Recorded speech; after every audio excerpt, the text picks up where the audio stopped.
All right. Welcome everybody to workshop number 2 for our series with IRL Art and Streetwise. We've put together a workshop series covering how to use technology to augment your work. And today we're specifically going to be focusing on animation and augmented reality. So very excited. Yesterday, we were able to cut out some images, prep them, and get everything ready for putting it into the animation programs. So today we get to take that to the next step and animate the piece and get it uploaded and posted, and you guys get to see the full process. So it's very exciting, and yep, let's get started here. One thing I wanted to mention for people with different abilities, we will be recording these classes and posting them and uploading them to YouTube with subtitles. I also just thought that I should look up different language generators as well. So we're going to make this as accessible as possible for everyone. So I just want to let everyone know that if you guys have any trouble hearing the audio or anything like that, we will make sure it gets properly set up. So today, oh yeah, let me just go over the key dates again. Oh, something that is not correct. Today is actually the end for the call for artists. So I think today this class is really going to help if anyone has some last minute questions or things they need answered about programs or tools before they submit their final docs. I hope that today's class will help with that. So, but yes, once again, we're doing these classes. Tomorrow is going to be the 3D design class, and then September 5th, 10th, and 15th will be our next series of classes. Yeah, and again, we're covering topics on how to photograph your work, how to animate your art, and how to upload it into AR, VR compatible software. So yeah, I'm just going to be going through these slides, and then once I complete this presentation, we're actually going to be doing a live demonstration, and you'll be able to ask any questions during that as well. So yeah, today, animation and augmented reality 101.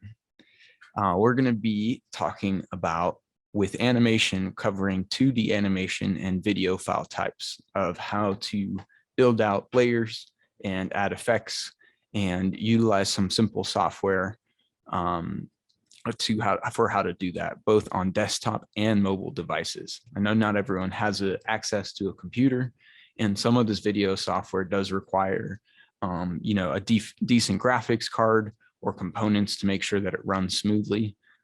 So we're going to be covering all that. Oh, you know what? I just realized I'm in the wrong mode here. Workshops 02, Animation Augmented Reality 101.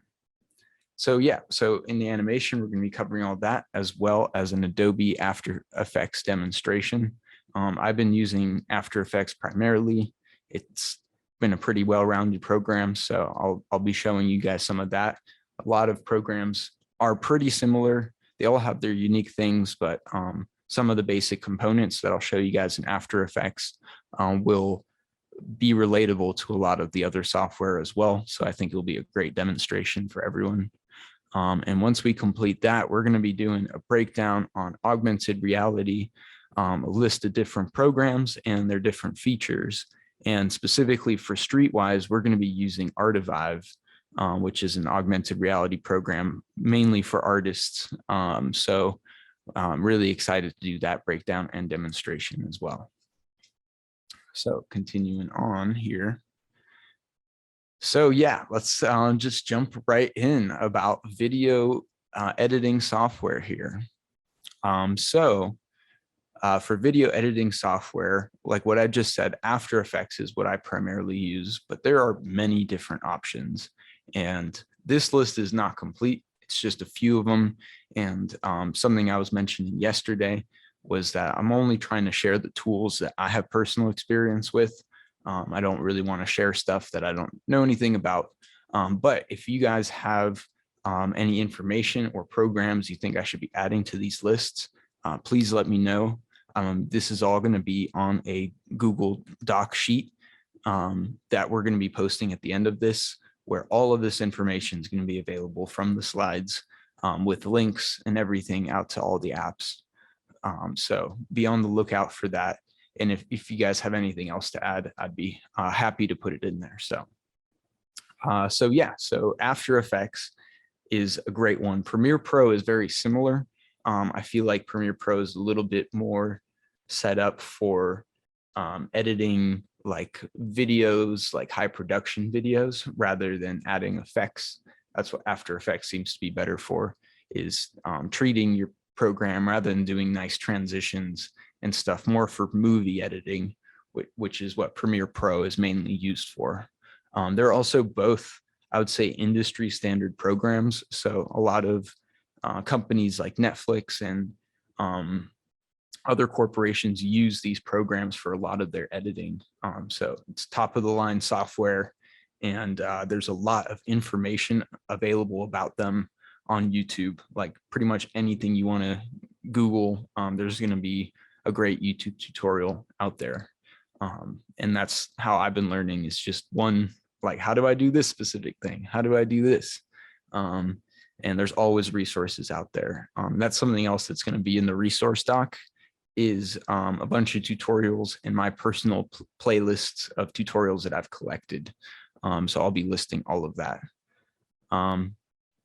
Also, there's a list of free video software and resources that are really great if you can't afford the Adobe After Effects or the Creative Cloud package. I'll be going over that in just a second as well, but there's some free options like ABS Editor, Imovie, which is for Windows and Mac, not just for Mac products, and also some other great resources like Giphy, which provides a whole bunch of transparent animations and GIF files, which are animated picture files. And then we have a whole range of free mobile apps as well. CapCut is a great one for video editing, lets you put things together, add transitions. It's super simple and effective. So going down that list, Prequel is another great one. I've only used it a little bit, but very similar to CapCut. It's got a lot of tools, especially for social media making content, that makes it really easy to blend stuff in, add effects, add video and text, and overlap them. So, and of course, a lot of great ways to make fun content is with Instagram, where you're actually, adding parts and pieces and GIFs inside. So I'm hoping to cover that just a tiny bit. So going into the comparison of these programs, I think this is important to talk about and point out, is that all these programs have a lot of different unique features that they can offer. For example, After Effects and Premiere Pro are not free, but you can add as many layers as you want and organize it in this hierarchy, and as well as different file types and different things you can manage, text and effects, and importing a lot of different file types as well, like vectors.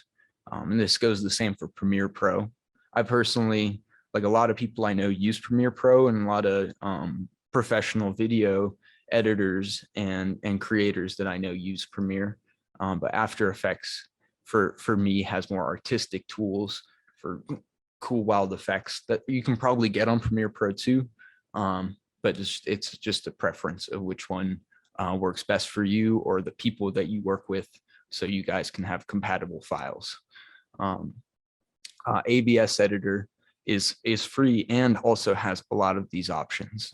Like clearly a lot of the crazy effect tools and maybe some of the green screen equipment and stuff like that might not be available in the ABS Editor, but it still has a lot of tools. And the same goes for iMovie as well, where you're able to pretty much, it's just a state-of-the-art, basic, generic movie editor program, just like the old ones that came on your computer. So if you guys ever had that Movie Maker or or iMovie when it came on all the old Macs. So, and then going down the line, CapCut is the mobile device. It's capable mobile device, but here you can only butt videos up to each other. You can't really do overlaps or put two videos on top of each other. But if you're just trying to put a sequence together, or add music, or just make an Instagram reel, this is a tool I use a lot, and I have a little bit more info on that later. And then same thing with Instagram. You can't import certain files and stuff into it other than the main picture or video you're using. You don't have too much control over your layers other than dragging moving objects, but it is free and it is accessible and it's on your phone, so it's easy to use. A little bit about After Effects. After Effects I've been using a lot now, and it's a lot of fun. There's a lot of stuff to do. It was funny when I was doing stuff in Photoshop yesterday, I was like, man, I wish I had this tool that's in After Effects. So I'm excited to show you guys some of the really cool stuff that you guys can do with a program with this many tools.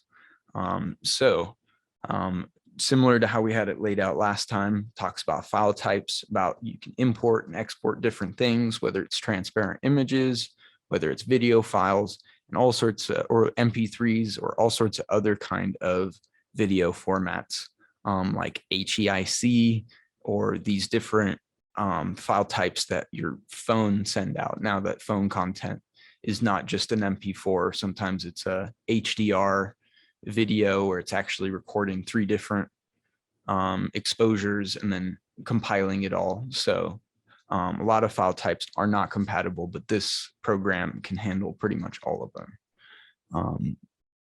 Going down the list, video effects. There's all sorts of crazy effects that we're going to get into during the tutorial of how you can modify it, and then also change how those effects engage or disengage during the piece. So timing it to music, where there's like a bass drop and things like shake or move or change color, different things like that, where you can really control how the effects and when the effects apply and overlap as well. And things like green screen as well, where you can cut out the background pretty easily. I know that in the last video, we spent time cutting all these objects out, but I'm also going to show how you can do that with other content as well, without having to manually cut everything out.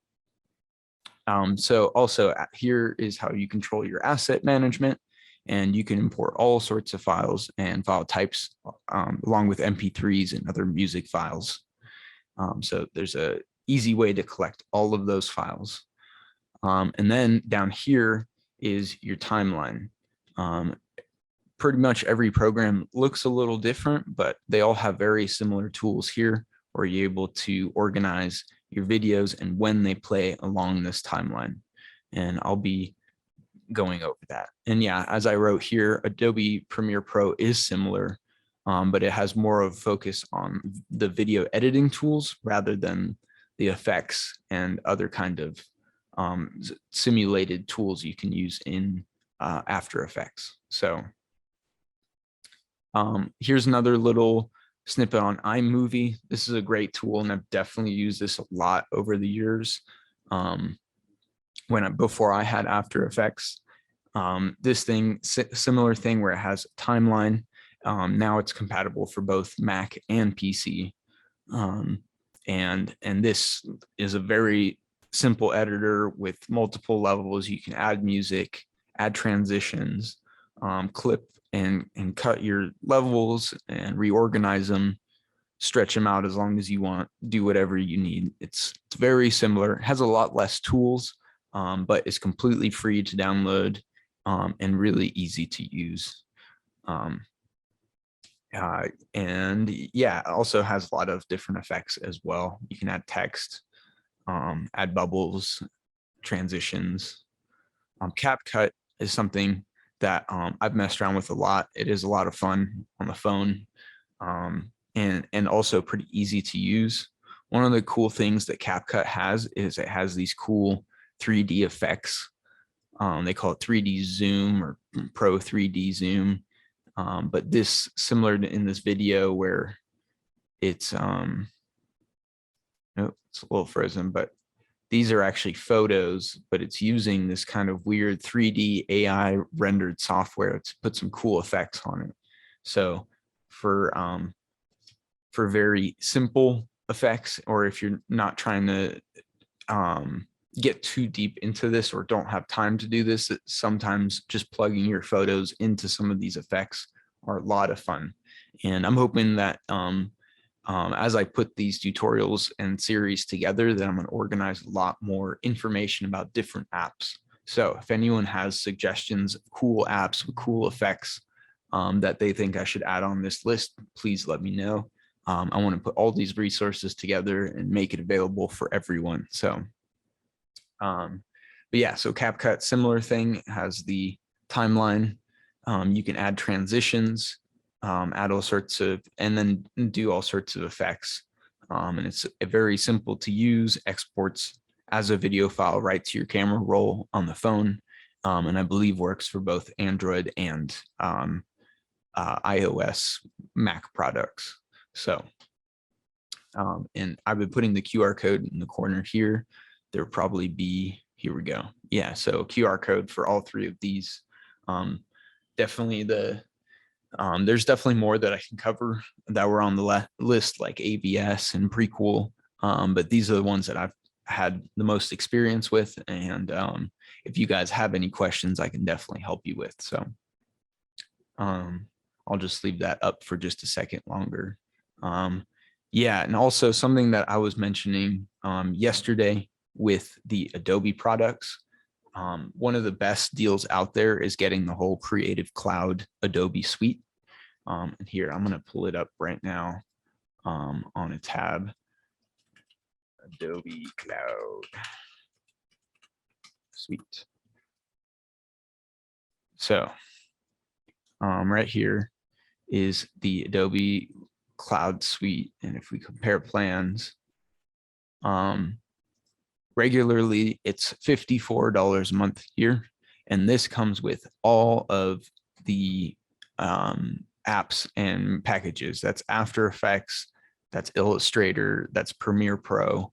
So if you get this, you have options and you really get to use all the programs and get the most bang for your buck out of the project package deals. So also, if you have access to a student email, the Creative Cloud all apps is only $20 a month if you have access to that student email. So if you're in school, and this is a really good time to pick it up and get a really great deal. You really can't beat $20 a month for all of these apps. There's also a whole bunch more apps that I personally haven't gotten to mess around with, and all sorts of 3D apps like Dreamweaver. One exciting thing too, and I'm going to talk a little bit about, is Adobe Arrow, which is their specific AR app. And I'll mention it briefly. I've used it a bit. So, all right. So going back to this, we're going to go along and I'm going to just talk a little bit about what we're going to do today and about the layering process. So now that we have these different layers, we get to stack them and add them together and make them. This time we're just going to do a simple animated background, and I'm just going to put it together so that we can move on to the AR. But once we've completed the whole process, I'm going to come back into After Effects here, and we're going to mess around and try to think of some other creative ways we can now use all these layers together. So yeah, and also like I was mentioning, yeah, smoke or atmospheric effects between the layers or shadows. Also, I'm going to mention this again. Pro tip is to take time lapses of your work. Some of my best feedback and engagement on my social media has been from my time lapses of doing the 3D design work and photo and video editing. So I definitely spend some time sharing that and recording that. You can use OBS. OBS is a great recording program. Here, I'll drag this in. It might do a weird little loop, but this is what OBS looks like. Here I am 1,000 times. Hello. But OBS lets you record screens and also add these different layers. Thanks to Boombox Head here at his studio, and he set me up with a green screen behind me and all sorts of stuff. So, but you can record everything with OBS. Going in, editing your video, there are a lot of different effects and tools, and I just want to show you kind of what it looks like on all these different effects that you can put onto your video, and transitions as well. So to transition between different videos. And as you can see, each one of these effects have all sorts of different parameters that you can change to kind of tweak it and do different things and get different effects. So there's pretty much an unlimited amount of different variables that you can do, unlike some of the phone apps where, you know, you can just press this filter and it does this effect and that's it. This has a lot more manual ability to change things around and organize them better.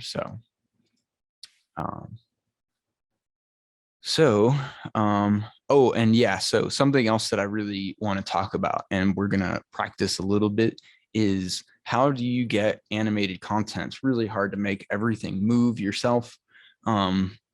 And you can't just do simple movements and stuff for everything. How do you add some animations in there? How do you add explosions and smoke and different cool effects? So something that I'm going to be sharing in that document is a whole bunch of links to green screen footage. On YouTube, there's lots of royalty-free green screen footage. If you have YouTube Premium, you can download a lot of them. Or you can just, what I do is screen record. And I definitely make sure to check everything's royalty free first. There's a lot of bots out there that can catch stolen or recorded content that is not yours. But there's a lot of stuff on YouTube to use. I definitely recommend looking up HD or 1080 so you're not working with really cheap content unless that's the specific effect that you're going for. So, but this is how you can get a lot of great content. Also, if you just look up free stock footage or stock MP4s, there's a lot of places where you can get great content for free for different backgrounds or effects that you might want to use to place in your scene, like water ripples or stars in the sky. So there's a lot of great resources out there. Also, Giphy is an amazing site. I'm going to pull that up as well here. But with Giphy, you're able to find a whole bunch of free GIFs online. So Giphy is a great tool, and I believe that this is what Instagram uses to populate a lot of its filters and effects for adding, you know, objects and things to story mode. So here we can look up, for example, let's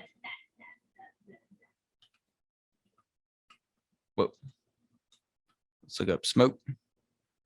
And so here we're able to find a whole bunch of things. Oh, I like that cat one. But here, let's look up smoke transparent.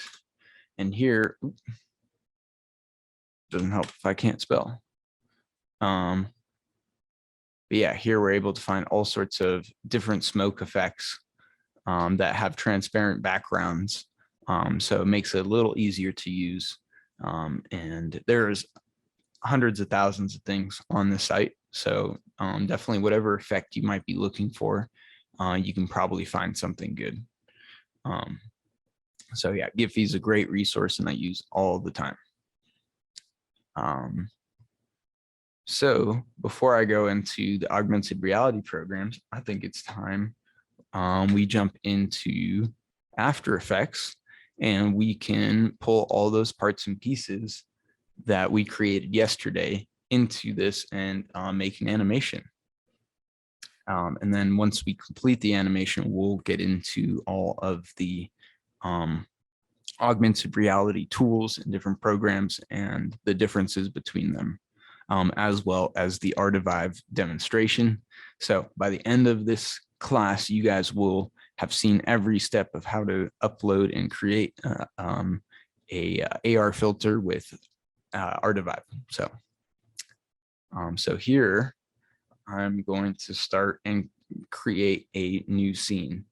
Another really great piece of advice, especially when you're making animations, is if it's just intended for the AR filter, you want it the same size as your piece so that it's not cropping things weird.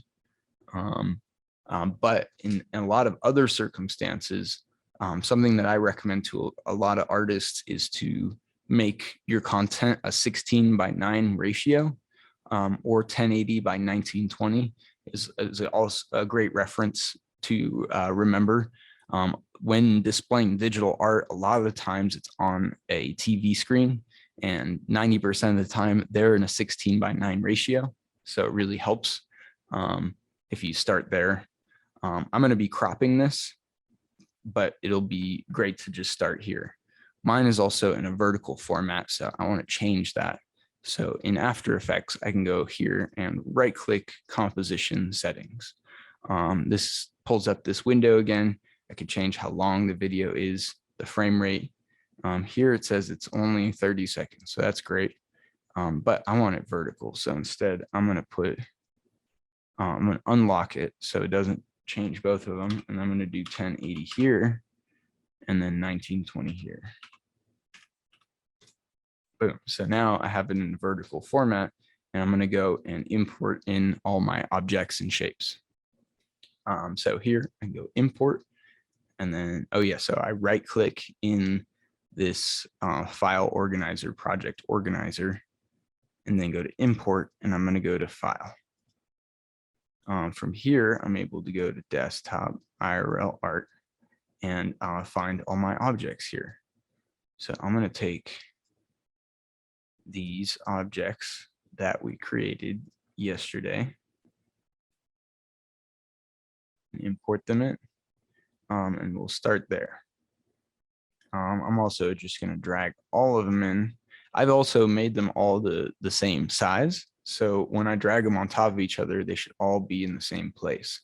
Sometimes if you scale all the parts different, then you got to go manually adjust parts.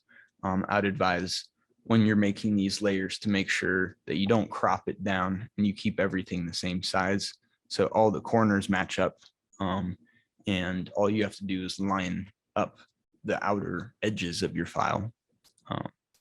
So here, as you guys can see, we've now got these 5 objects placed. They're in the video screen, not in the right order, but they're also down here in the hierarchy. This is how long they are, so I'm going to shorten that to, like, let's say just 20 seconds for now. Now we have all these objects. You can see they're in the wrong order, so I'm going to change this one. I can also shift this a little, I believe. There we go. So you guys can see the full names. But it looks like this back ring is the one we want. We want it behind the lady, and honestly behind the main shape as well. Then the robe is this piece. We want that in the front. So boom. So I believe we got everything in order now, except for the orb. Where is our orb?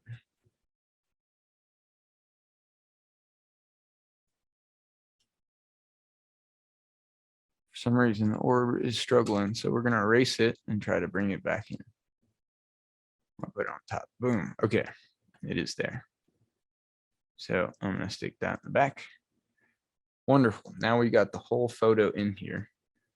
So one thing, as we're preparing it for AR content, that we got to keep in mind is the borders of the artwork. If we make a video and it's got this big black border, it's going to try putting that over the art, and it's not going to look right. So we're going to want to crop it as much as possible, and get everything lined out here. So I'm going to go into composition settings again. Sometimes a lot of programs you can adjust it up here, the image size or something like that. But for After Effects, it has its own specific way of doing this.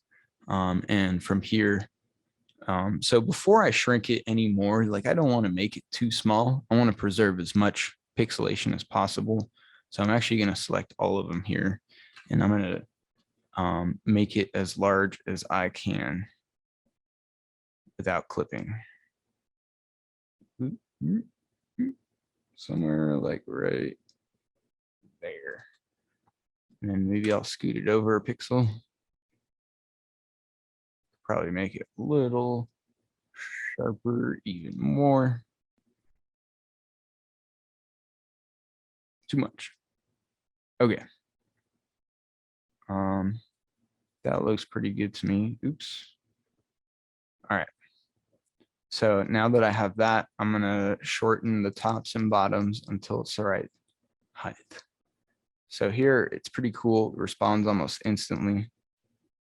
So I can watch it and get it right where I want it.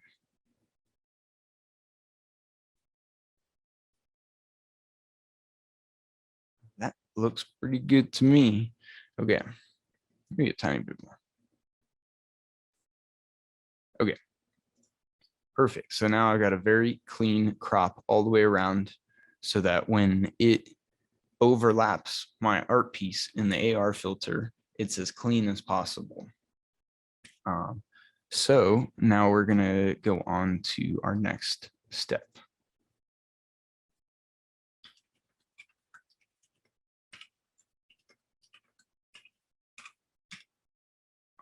All right. So now we want to add some kind of animation to this. We've got all these parts and pieces that move, and we can do all sorts of different effects. But the first thing I want to try out is getting some kind of animation or video in there. We're actually going to go onto Giphy, and we're going to find some kind of cool effect to utilize.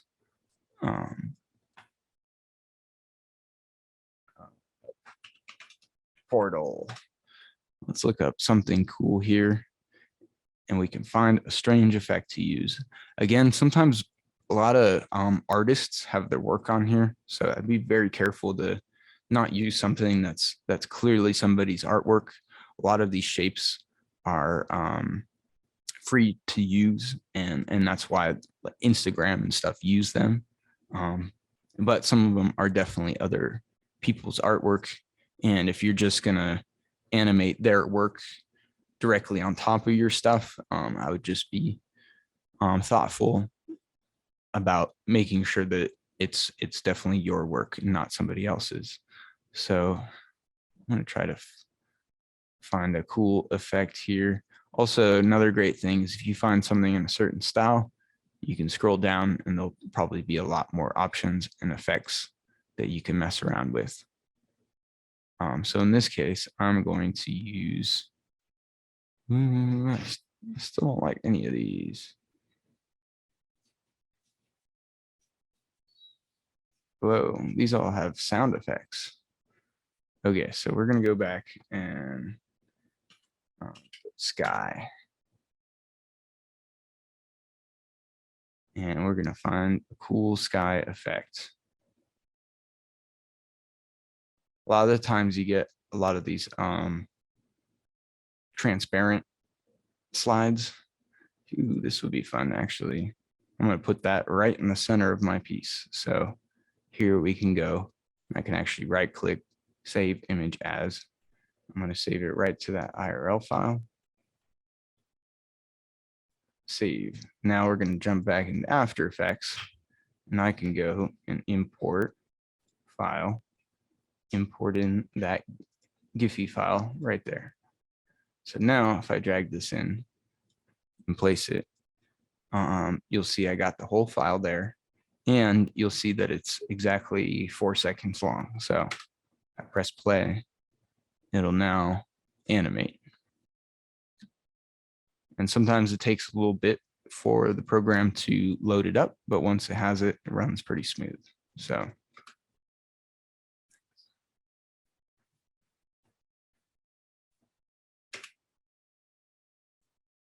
so now our next step is I'm going to put it behind. I'm going to make it a little bigger first. I'm going to try 2 different ways here. I'm going to put it, now I'm going to move it behind the lady. As you can see, it's a cool effect there, but let me move it even farther back behind the main shape. Still has that white edge. So maybe if I move it just a little bit, even it out.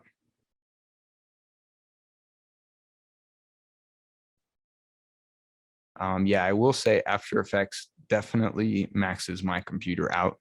When I do too many things or have too many layers, it can definitely get pretty crazy when you start using effects and overlapping effects on top of each other.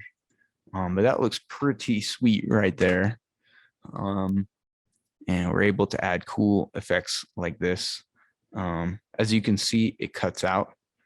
So another cool trick with After Effects is instead of copying and pasting this and repeating it a whole bunch of times, you can actually go up and right click on your object and click this button called Interpret Footage.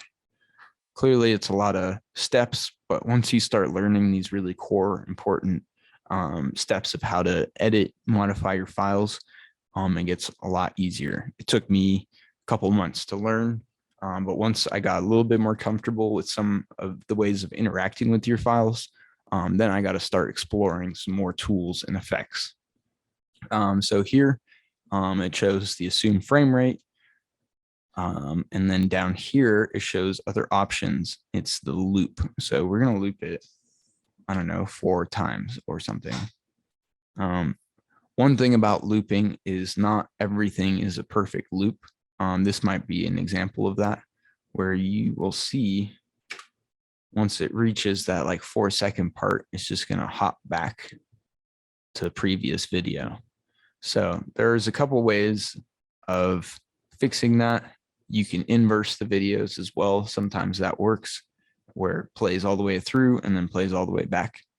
But for the most part, I try to find a video clip that's long enough to do what I'm trying to do with it. So, so next I am going to go back here. I'm going to shorten this a little bit, shorten to 20 seconds.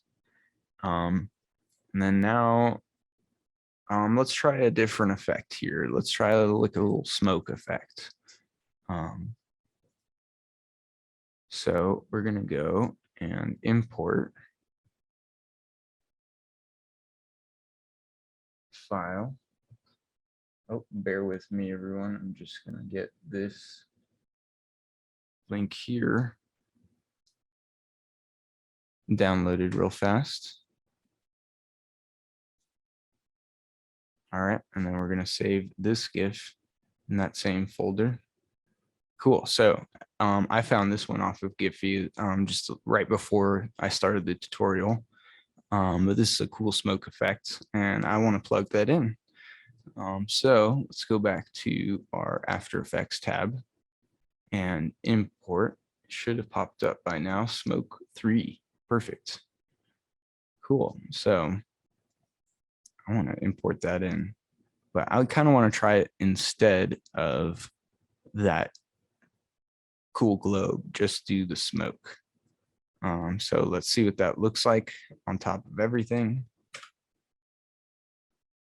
Boom, cool smoke effect. So I'm going to scale this the right way and get it placed where I want it. Put it somewhere like right there. And then I'm going to put it behind that, the lady. So that's why we cut it out, so that we can start messing around with all these different layers. As you can see, there's all this weird white pixelation that I really don't like. And that's because it's a GIF. Not all GIFs are perfect. And unless you're paying for stuff, sometimes it's hard to find some good effects. So I'm going to show you guys how to cut those out as well. So in this case, we want to get rid some of that white, make it softer. I really like what it's doing here in the shot, but it's definitely being ruined by those white pixels. So to clean that up, we're going to go and use some effects. This is, I would consider this a slightly more intermediate effect, but I just really want you guys to see the potential of these kind of tools that we can use here. So I'm going to go to effect, and there's something called keying. Keying identifies certain colors and does certain things with it. So in this case, we're going to do a linear color key. What this does is it removes a certain color from a picture. So we're going to use this on green screen in a little bit, but for now, I'm just going to show you guys what that looks like. So we're going to go here and start selecting. Try to select one of these white colors. You can zoom way in to select. Ooh, it's getting better. Matching softness, matching tolerance. So these are different parameters that allow you to really manipulate what you're actually taking off. And as you can see, we've now made it a lot softer. We've removed some of that color though. So it's not 100% perfect, but if we erase this, you'll be able to see. So that versus that. Here, let me shorten this so we could see it over and over. That's with the effect. This is without the effect.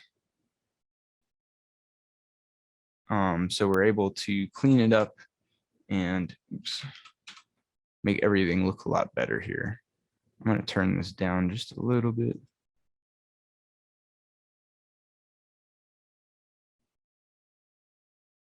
All right, still not perfect, but this is how we can add some very simple effects.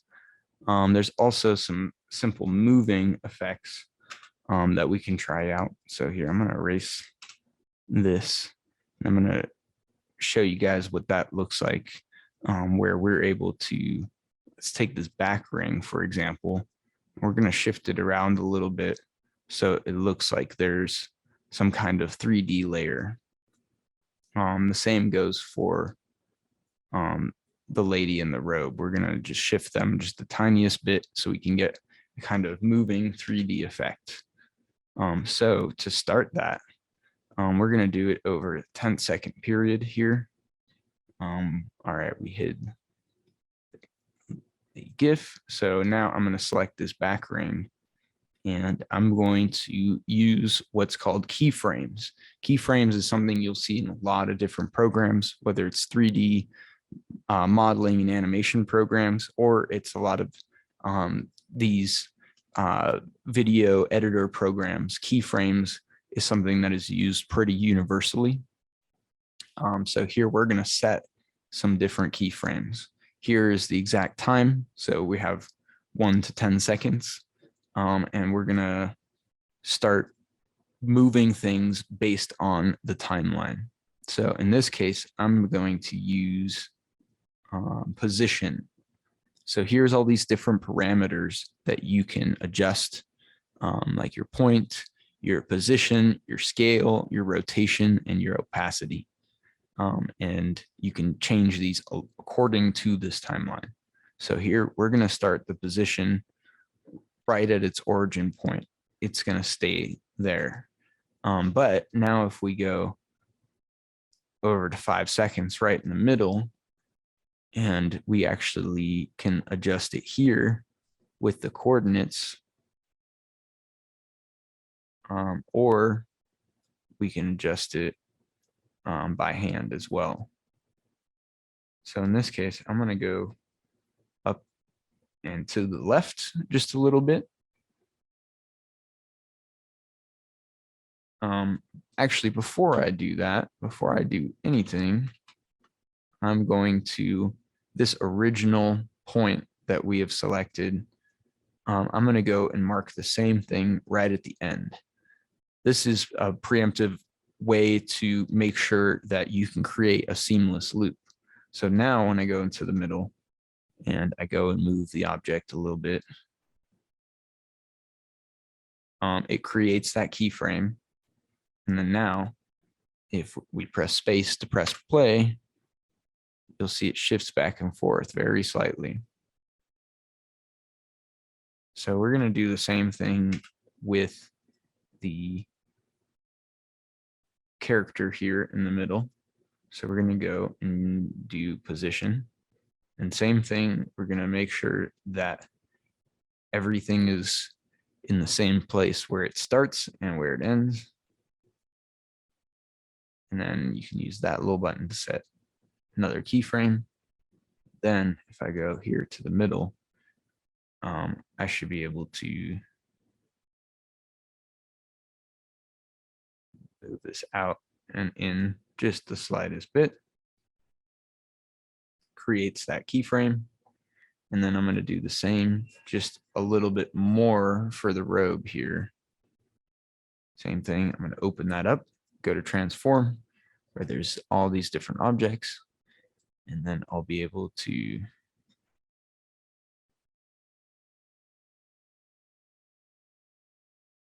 line those up a little bit.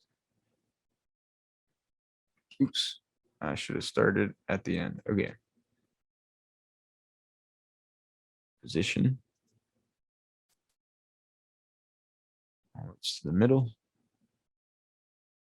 We're going to mark the end spot again. Oops.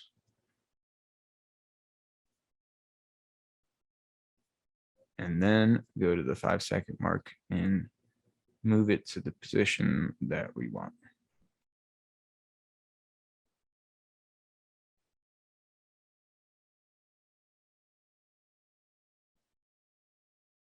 In this case, somewhere around there.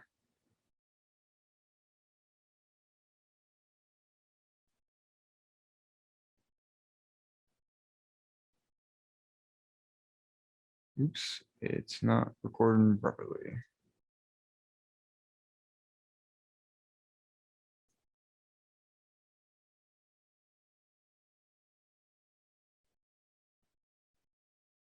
So this is kind of a janky looking animation, but when it's all done, we can have these moving parts. Let me zoom in a little closer so you guys can see it.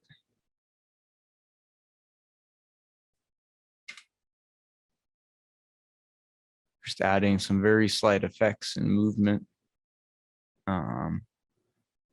between the character. Now let's just add some more effects to make this just a little bit more appealing.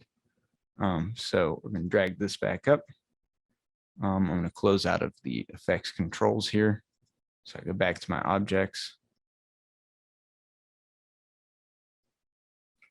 There's that as well. They're slightly moving.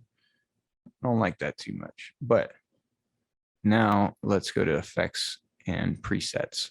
This is an amazing set of tools that comes directly with After Effects. I honestly really only have messed around with some of the core like stock programs that they provide.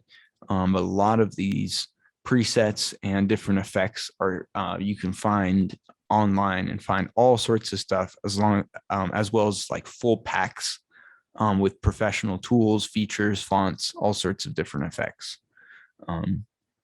So in this case, I'm going to be going to the, let's see, Stylize.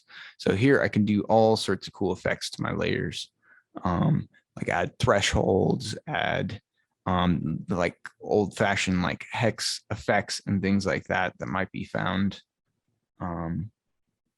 Oops, let me add that to the right layer here. Oh no. So that's not really what I was trying to do, but you can add all sorts of effects here.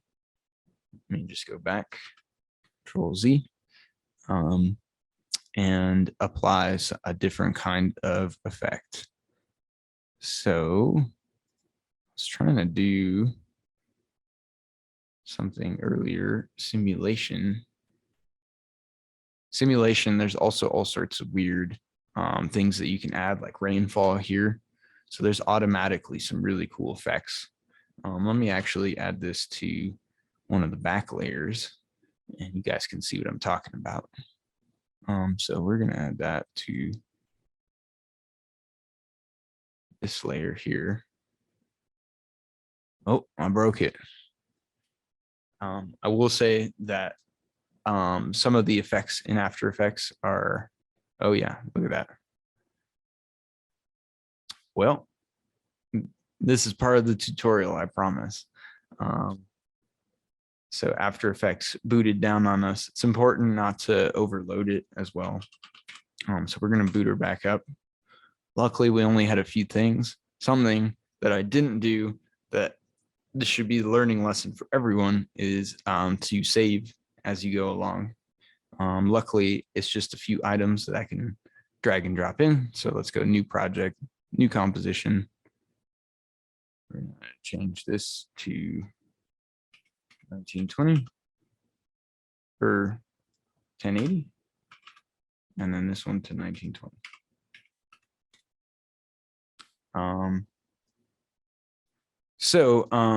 I did not get a completed video, but what I do have here is the final video that I was trying to make. My video that was in the background here was not uploading, but this is what I was trying to show you guys. And in the interest of time, I think I'll just move on to Artivive. So yeah, this is pretty much what I was trying to get to, was creating a video here where you add the different backgrounds, and then we can go in after the Artivive tutorial and keep tricking it out and figuring out some creative ways we can use the layers. Now that we have this video file, we export it as an MP4 is what Artivive likes. So we're going to go and go back to the proposal here, or presentation, and so now, yeah, let's talk about augmented reality programs. There are a bunch of different programs to utilize for AR content. I could add a whole bunch more to this list, but I feel like these are the main ones that I wanted to talk about and showcase some of their different features. So Artivive is the one that we're going to be doing the demonstration on. It's a very simple tool, really catered to artists. I can tell that they've made this specifically for creators and not big corporations and companies. And it's a pretty simple tool. Its main feature is able to take any artwork or a photo of whatever you want it to activate, and it will replace those exact coordinates with another image or art piece that you want to put up, or video file. In their pro version, they have a way where you can stack multiple layers of video files and set it up for transparent backgrounds so that you can cut out those layers and create a scene that has depth. It is still all two-dimensional layers. That's why something like Spark AR is another really cool AR program. This is actually Instagram and Facebook's AR program, and this does all sorts of face tracking, as well as body tracking, and same thing, tracking art pieces.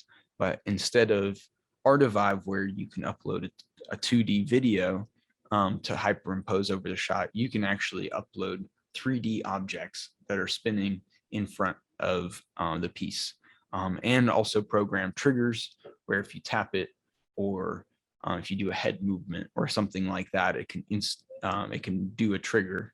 similar to like a dog head filter where you open your mouth and it sticks its tongue out. All these effects are actually being done through programs like Spark AR. Another great one to mention that's really easily accessible and free is Adobe Arrow. Unlike a lot of the Adobe apps, this one's actually free to download and play around with. It pretty much lets you upload 3D objects, and then where you can then easily have the file, place it, and be able to view it anywhere, as long as you have the app. USDZ files are pretty similar. It's actually a file type that's compatible specifically with Apple devices, and you can open up a USDZ file directly off of your phone without any program or app. It's something that Apple has designed into their phones for managing 3D files. So USDZ files you can open up directly on your phone and just place if you click on the file. This is something that Sertre uses for some of his art, and he's shown me some stuff where he just clicks on the file and is able to open it right up. But it is only Mac and iOS compatible. Another interesting program that's very different than these is Spheroid, where you're actually able to do some geolocational tracking. What this means is you're able to pinpoint a location that is identifiable by satellite, so that when you're at that zone, the AR piece is located to that spot rather than an object that you're placing or something that's specifically coming off of an art piece. This is something that a lot of bigger groups are using for big art projects. And also here in Denver, we have some people that are doing AR filters on top of buildings, almost as renegade artwork, where they might not have permission to install the piece, but they're not causing any damage or causing any issues, and they're able to put renegade art up. To answer your question, Seth, with Adobe Arrow, the only thing that they need is the app, and I believe that you can send people a link to open it. They will have to download Adobe Arrow, but it's just an app that you can download on your phone that's free, so anyone can download it. And that's the same with Artivive. And that's actually great, because that brings me to my next point here, which is the program comparison. This is probably the best, most important comparison out of all the ones I've done so far, because it really showcases the difference in the programs. So Artivive is free. You can have it for both Android devices and Mac devices, so both Android and iOS. They have a very simple building program. It's just upload art here, upload video there. We're going to go over that here in just a minute. And then it does photo tracking. So you can, it can activate the AR with a piece. Yes, this recording will be uploaded. I don't know if we're going to have it uploaded by tomorrow, because I'm still working on getting all these videos up, but I think by tomorrow night is my goal to get all 3 videos uploaded. So yeah, to continue that, we're going to be, so Spark AR. Spark AR is probably one of the most advanced AR tools, but it works specifically with Instagram filters.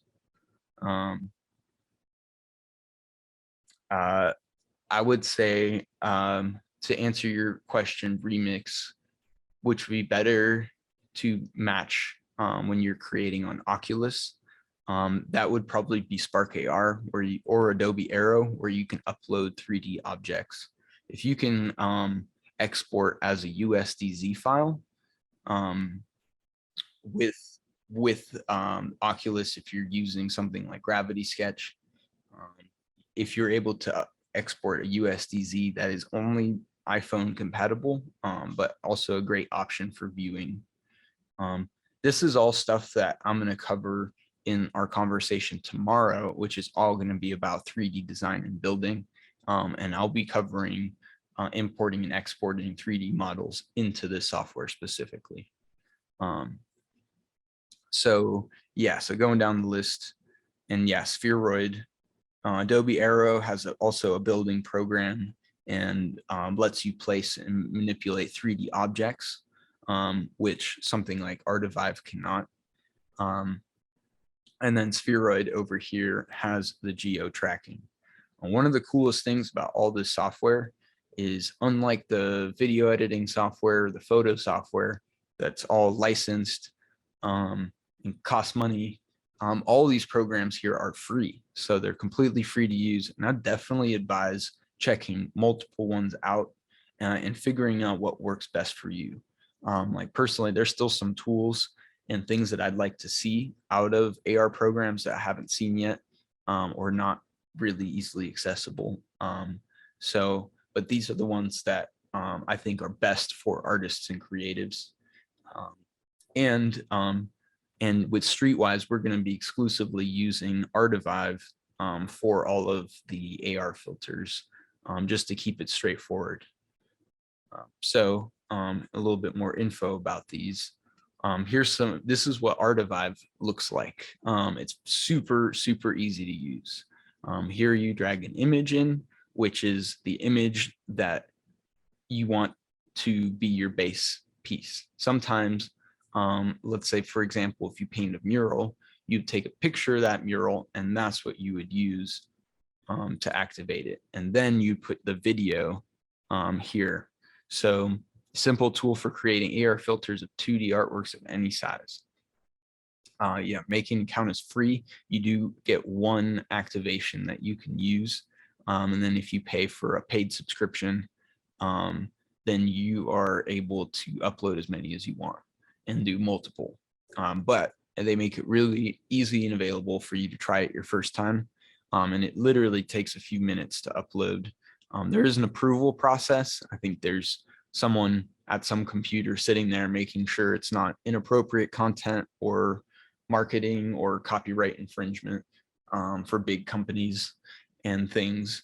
So that sometimes it does take a little bit of time, even up to 24 hours. So if you're trying to do everything right then and there, understand that you might not have it done in time.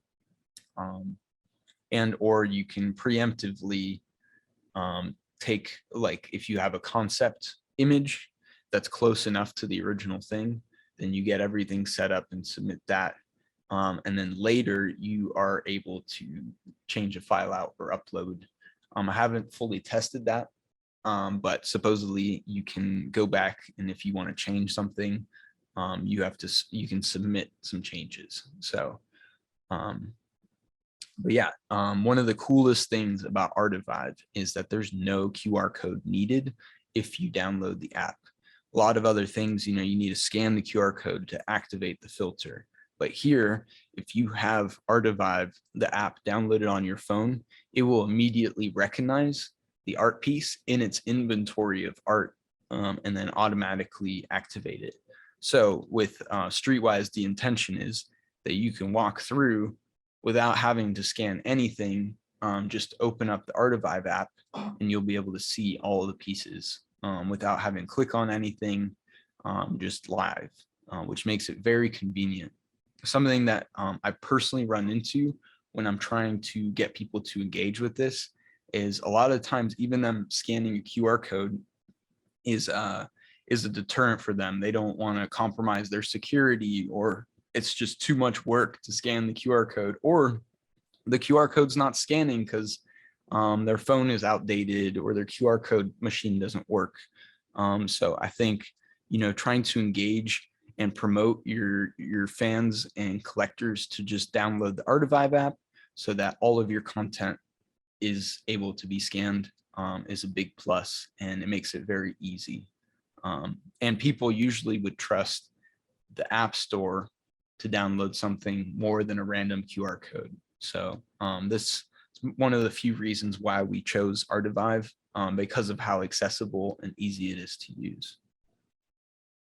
And then just a quick thing about Spark AR before I start the Artivive demonstration.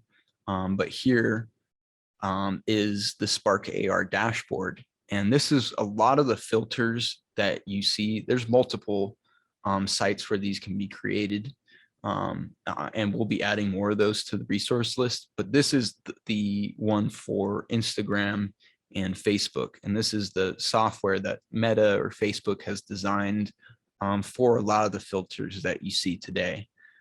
So you can do things like makeup, you can put different effects on your face, cool face tats, as well as 3D objects that you can decorate your body with. And up here, the 3D animated poster, very similar to Artivive, where you can animate a piece. Here you can do that, but with 3D objects coming out of it. So there's a lot of capabilities on here. Also a lot of cool triggers in games here, like the group vote, where you're able to tilt your head left or tilt your head right to engage a trigger and make it do something else. So some very simple game logic and some really fun things to mess around with. This is something that I'm really excited to get into more now that we've completed some of these large projects, because there's infinite options to do really fun things. It's a great way to get people engaged is through these AR filters. Yeah, let's go and get onto Artivive here.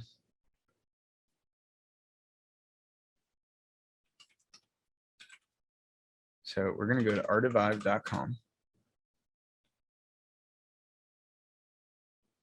Okay. A tool that allows artists, museums, and galleries to create a new dimension of art by adding a digital layer to a physical artwork. The digital layer opens doors to a whole new world of possibilities. Artivive is an innovative way for the audience to interact with art. Anyone with a smartphone or a tablet can unlock the artwork and interact with its digital layer. Artivive is a free app available on Google Play and Apple App Store. In order to connect the artworks to the digital content, artists and museums use our content management system called Bridge by Artivive. Since the beta launch of Artivive in 2017, we have envisioned to change how art is created and experienced through augmented reality. Our artist community is growing worldwide, with more and more AR artworks created on a daily basis. We work together with renowned museums such as the Albertina Museum, the Belvedere Museum,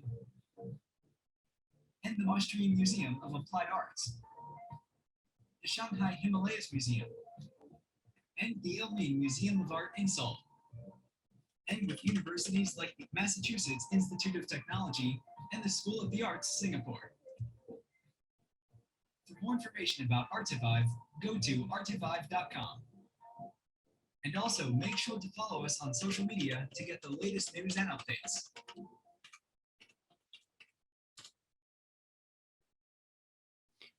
Alrighty. Well, I think I got the activation all set. So let me just try to log in here.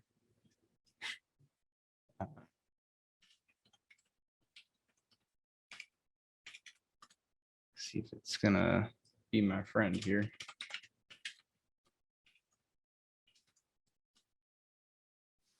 I'm using this keyboard and I think I keep pressing the wrong buttons.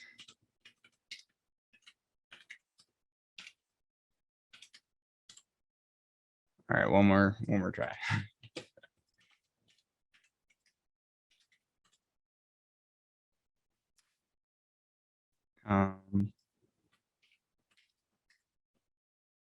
Sorry for the wait, everyone.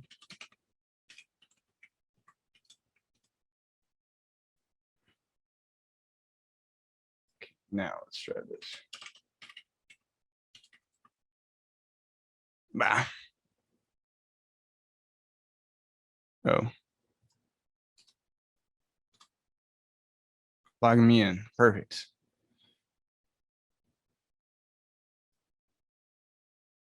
So as soon as this gets me logged in, I could show you guys the quick and easy steps. So pretty much we are going to be taking this video here, and we're going to be placing it as our video file. And then we're going to be taking the main art piece that we have.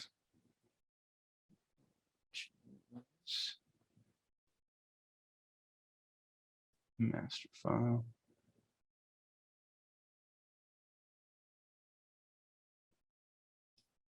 As well as our master file, which is here. So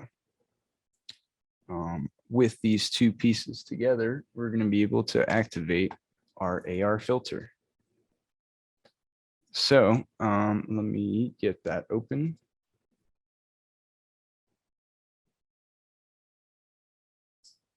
Hey, where did I put it? There we go.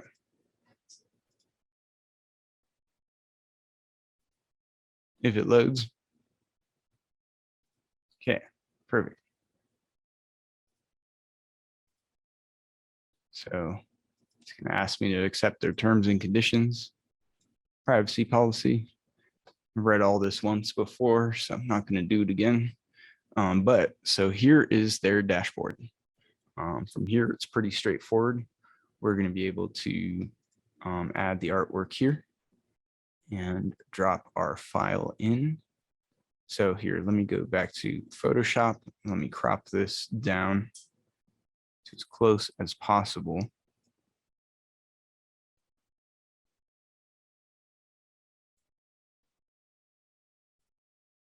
And then I'm going to take this background, I'm going to turn it black.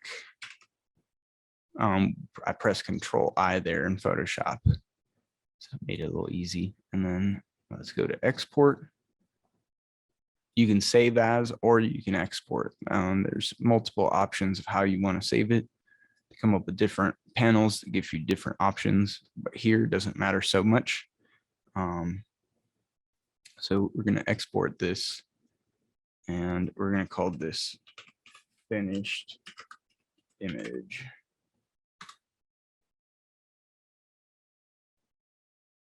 And that exported as PNG. So now we're able to go back into Brave. And here we're going to find our artifact 10 finished image. So boom, we got that. Now let's go and select, I believe it's this one. Boom, that's got the cool effect. So now we are looking good. There's different effects that you can use, like the video is transparent. That's something that I did not have time to add in this, but I will be doing some more breakdowns in the future of how to export a transparent MP4 file. And that's it's got a few tricks that I'm still trying to learn, but I think that's a very valuable skill. You can also export something called an APNG. A PNG is a transparent file, but an APNG is an animated transparent file. So a lot of great tools and effects that you can use. So here we're going to go and put in our name. Mine is going to be called Artifact 10 Tutorial.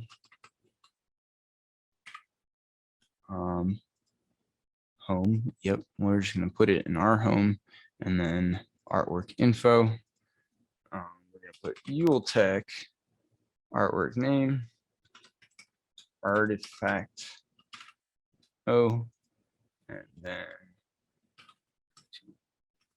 tutorial for street wise. I'm struggling with this keyboard today. Folder. And here we can put our links or info. I'm just going to keep it simple for now.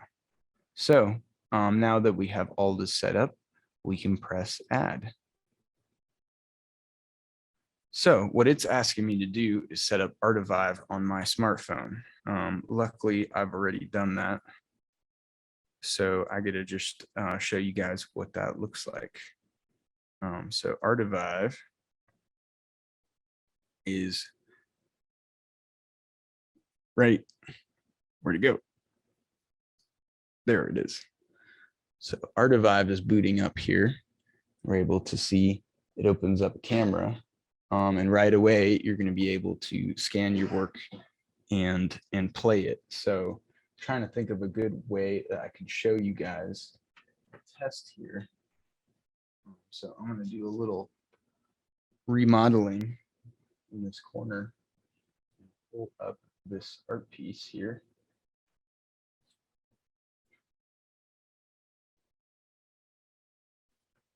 So if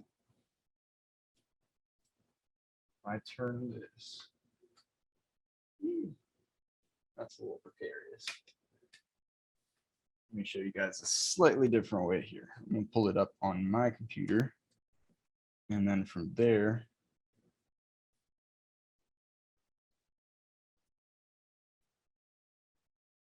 I'll be able to show you guys the effect.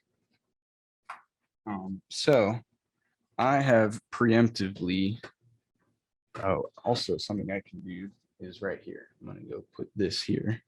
So I've preemptively already uploaded this video because I knew that it would take some time setting this up. And they might not approve me immediately because there is that approval process. So I've already uploaded this. What you guys saw on the screen is literally all the steps. After that, they'll say, actually, it just says it right here. It says, the image is already in our database. We will check it and get back to you.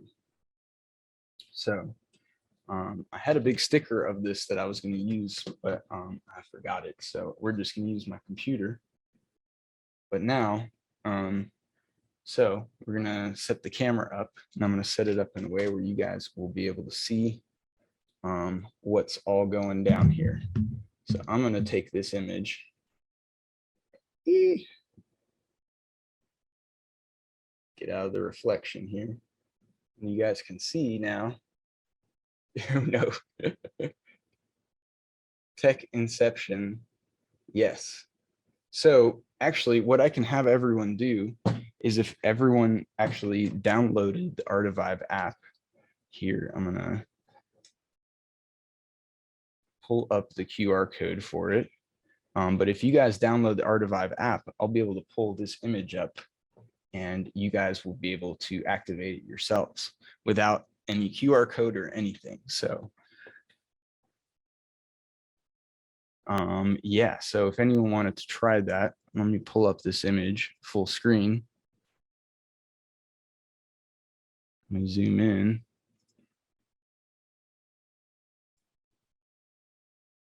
And then screen mode, full screen mode.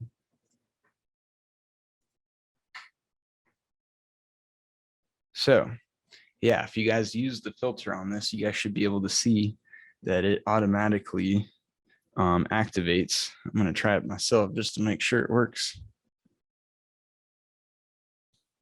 Yay. So this is a very simple test. And I knew that putting this together, I'd probably have some technical difficulties. So I wanted to keep this first introductory walkthrough pretty simple. I was not able to show you guys the full upload process just because it takes some time. But I'll give everyone just another minute to try it out and see how it looks. But yeah,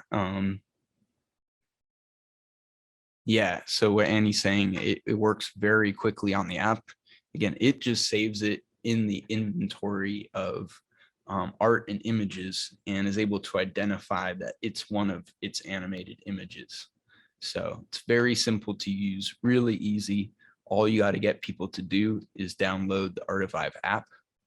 What I'd recommend is that you get a picture or you print out a QR code that goes directly to the Artivive app and direct people to there, because then all they need to do is download that. And once they have it downloaded, anything that you're uploading through Artivive is really easy to use. All right, so Yeah, so Artivive, they got a lot of other really cool tools. Something that I want to bring up here and put up. I'm a little scrambled because I have my computer here, but it's unable to connect to the internet right now. So kind of pulling some of my information off of the fly. Regardless, so some different things that we can do. Oh, let me hit tab. Boom. Tab is how you exit that. So what we're going to do is we're going to go back to Artivive. And here we're able to do some really cool things. You can make another one, but if we go into the 3D Pro, this is where you can do some really fun objects. So here we're gonna set it up. We're gonna do that finished image as that back layer, and it doesn't have that many 3D options here in Artivive. It's mainly based for two-dimensional layers, which makes it really great for the whole point of this workshop, which is taking physical art that already exists and adding different layers in front of it and around it that already, that you're cutting and pasting off of the existing video. So here we are going to select files and let's choose all of these. Okay, so we're going to choose the main shape. We're going to choose the lady. And we're going to choose the back ring and the orb.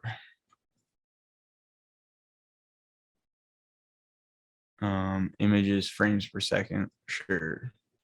Doesn't matter because we're just using single images.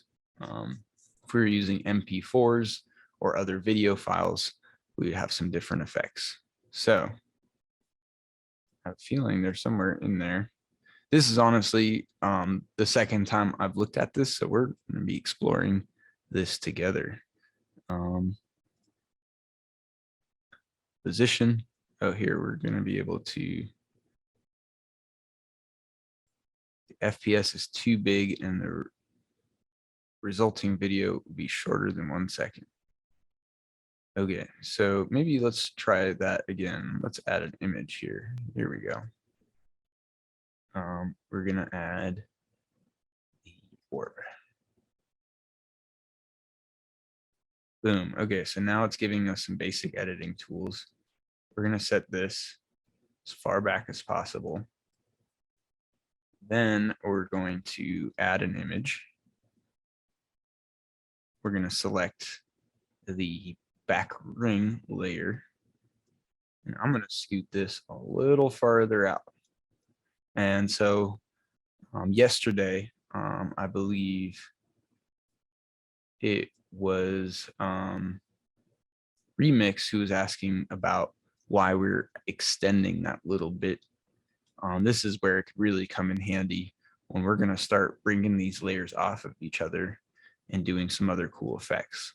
So now let's go and add another image. See, and Artivive only allows you to have 6 different layers or video files or objects like that.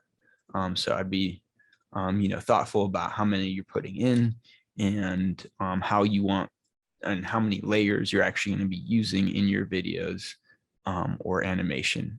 So here we're going to continue. Let's select the lady now. And we're going to bring it out a little bit. So now you're seeing we're getting some of that 3-dimensionality. And we're going to do that again one more time. And we're going to select the main shape.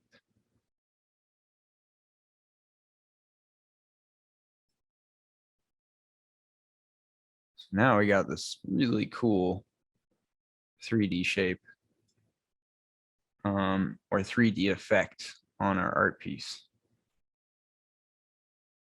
Actually, let's just let's see if I can get everything to work here. If I press shift. Oh, yeah, see, I'm still learning. You can't select the layers that are hidden behind the others. So, okay, great. Really liking that. I think that's a really fun effect. And also, if something like the animation is intimidating to you, or you can't think of how you can make something move, sometimes certain objects, like the one I'm using, it's a little hard to like cut out her hands and make it move, or something like that. So just the simple depth is a really great, really easy way to bring the piece to life, and give it that depth that you're probably trying to use painting effects to put into your piece. You can just build it here in certain layers. Also, again, all these layers can be animations. So let's go and add one more.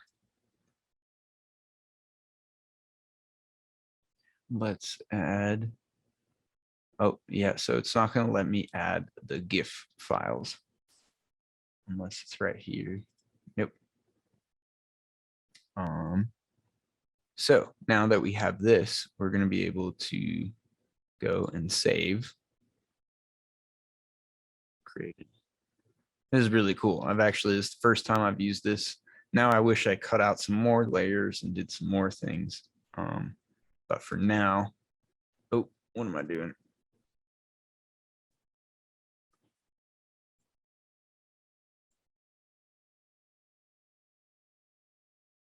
I'm messing something up here. There we go. Okay, so artwork name. Let's do artifacts.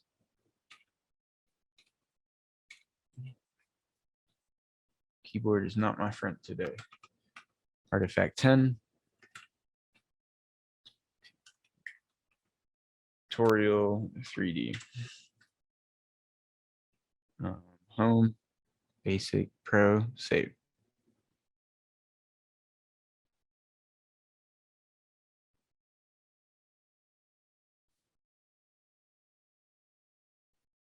So we're actually going to throw this one away for now, just so that this one will work. I actually just noticed that the one that we had first created worked, and it worked pretty fast. So they were able to prove it quickly. I personally think that they have some bots or pieces that are that pretty much pick up copyrighted names or information. So, so that's one of the reasons if something's getting held up, it might be because you're using it in strange ways, or you're using some copyrighted information. So here, let's see what this looks like. It might show us here. We press play. Well, that's what it's going to look like. But let me check. We will check it and get back to you. So I'm going to try on my phone real fast. I'm going to pull up that image again, and we can see if this works, the 3D kind. If this doesn't work, I apologize, but I'm definitely still learning how to do all this. Oh yeah, see, it's still bringing up the old one.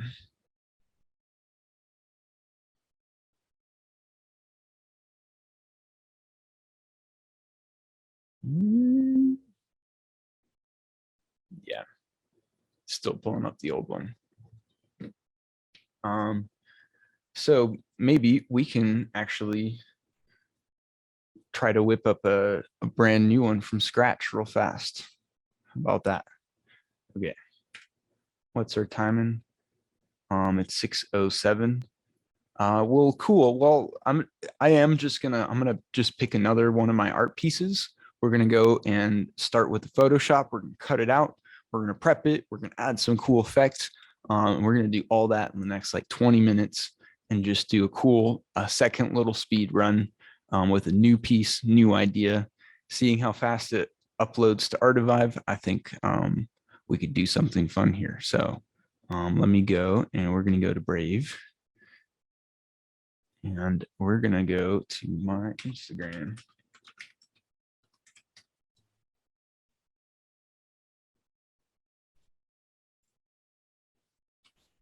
I had a few questions, Yul. I think that it's kind of the same question. Okay, so that that's actually, you guys just saw me struggle to figure that out. I think, I tried to make that second 3D filter, but I realized that I've already made one piece that's AR activated with that piece. So there is one amazing program and group that I've talked to that's called AR House. And they've reached out to me early on. They have some really cool systems where you can scan the piece, and it activates a filter, but then you can actually swipe right or left and you can have as many filters as you want from that one piece that's activated. From what I understand is that they've shut down their basic artist services and they're trying to focus more on larger scale clients. But I'm still compiling all this stuff. And now that we finished some of our larger projects, I'm going to be diving a lot more back into the AR content, and we'll be doing updates to the resource docs. I would definitely give Yul Tech and IRL Art a follow, because any updates that we're doing to our resource docs, we'll make sure to update everyone else as well. Thanks for sharing that arthouse.ar. They're doing some really cool stuff. I didn't throw them out because their programs are a little bit different. Everything that I've been posting is all DIY stuff. But with Art House, you send them some content and info, and they'll plug it in. It's very professional. It's probably one of the nicest looking ones I've seen. One thing that I should mention about a lot of this AR software is that some of it is pretty new and it's pretty buggy, and a lot of it is built off of very new software. So a lot of the times, if you see someone really struggling to get the thing to work, it might be because they have an older phone and it might not be compatible enough to actually run the AR programs, or like have enough computer space to boot up the software. So I would definitely make sure to keep that in mind, especially with who you're showing this to. I live part-time in Southern Colorado in a small town called La Vida. And down there, not everyone is as tech savvy or, use their phone with apps. Not everyone's got Uber Eats and those kind of things. So it's definitely take into consideration when you're trying to display this work, or you're trying to put up a mural that's got AR content. Think about the local dynamics and who might even have access to a smartphone. So that's all things that I've come across, and I would definitely keep in mind when you're trying to use these tools for a project or an event. And or if you do think that people might not have access to that technology, then making sure that you're there to provide it and share it with people as well. So definitely there are a lot of limitations to some of this software. That's why the main list that we've put together is all super accessible. So I'm trying to just get to my Instagram here, but it's not going to be friendly. So I'm going to email myself an image of my own art. Wow, that's confusing. Okay, so I'm gonna zoom in, do a little screenshot of this art piece right here. And then from there, I'm going to email that to myself.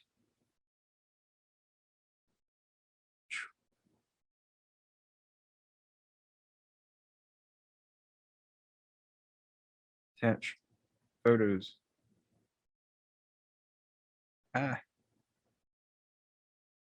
Um, does anyone have any other questions while I'm getting this uploaded?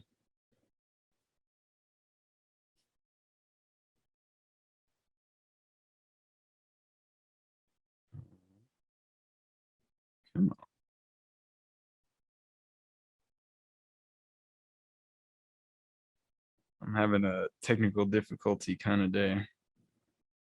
All right, there we go. Send.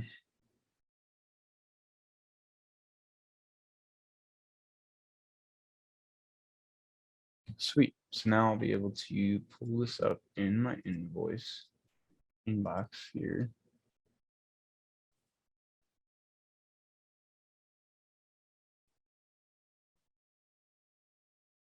Copy image. All right, so now let's jump into Photoshop here and go to new. Let's get that dropped in there. And what we're going to do is a very simple selection method here. Something that Annie pointed out last night to me is you can also use the eraser tool. But some of these quick selection tools make things really easy. A lot of the times that I get asked to make content or decide to use some of these processes, it's kind of last minute. So a lot of what I do is try to figure out ways to simplify these processes so I could be more productive and get more done. And also, it's sometimes when you're painting your mural, it's like sometimes the idea isn't completely there until after you painted the mural. So it's how can you quickly, let's say you're at an event or something, finish your mural, photograph it, cut out this layer, add a cool background, upload it to Artivive, activate it before the night is done. You know, that's ultimately like the goal here is what's the simplest, quickest way that you can get this set up and activate it all in one setting. And that's something that I actually did with one of my pieces that I showcased yesterday, where I was able to model it, paint it, animate it, and 3D print it. That took a little bit longer to get all that done, but so now we got this cool 3D shape. Let's export it, or actually let's get a couple of different versions here. We're going to duplicate, and then I want to go and cut out the center holes and then make them glow or something cool like that. So this is where I'll use the eraser tool. So I'm going to go in, let's use the hard round. Here I should be able to pretty easily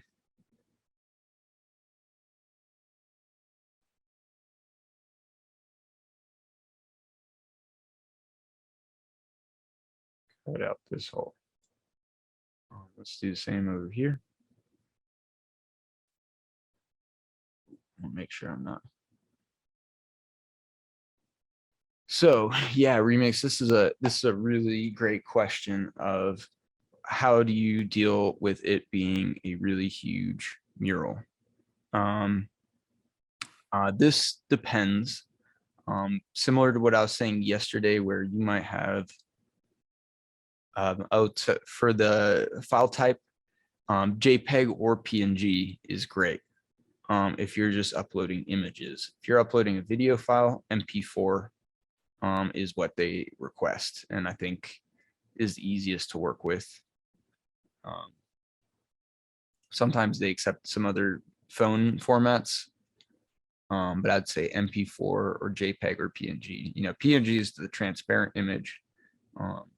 So if that's the effect, like all the ones that I uploaded for that 3D version that we made, that is all PNGs. So, all right, almost got these little holes cut out. Boom. Okay. So I like that. That's fun. Let's export this. Actually, let's crop this too. Do you want to touch on his question about the perspective? Yeah. So with certain really big pieces, if you don't think that you can get the entire piece on the screen, unless it's at a certain perspective, a lot of what they recommend is 75% of the art piece needs to be visible and within the box for the AR to properly work.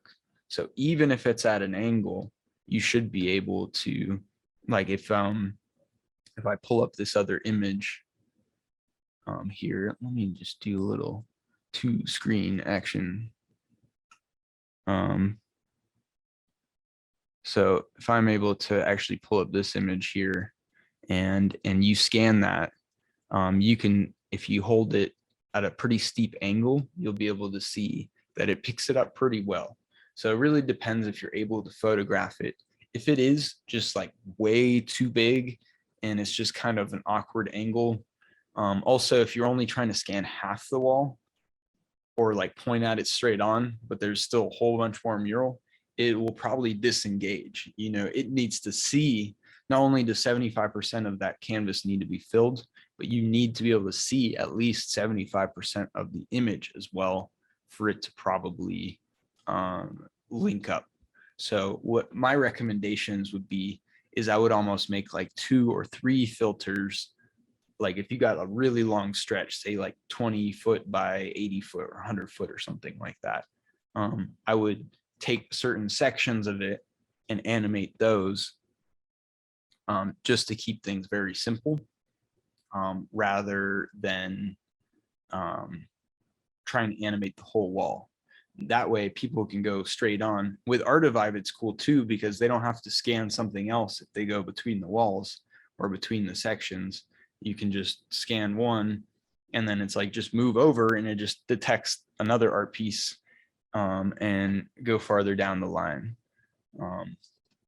So I think that's a really great way to go about it.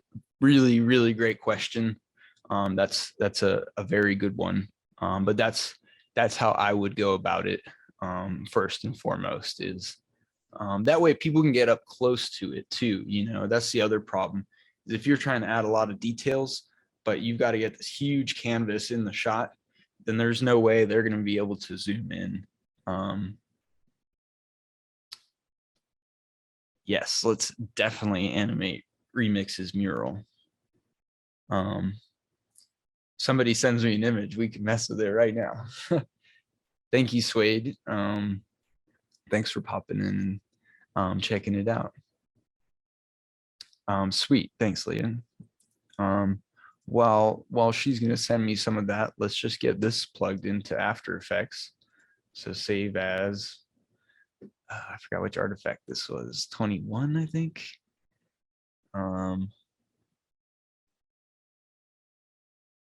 Save on my computer. Oh, this is weird. Okay, export. I like exporting better. You export in a lot of other programs, saving, exporting. I just try to export everything now. All right, export.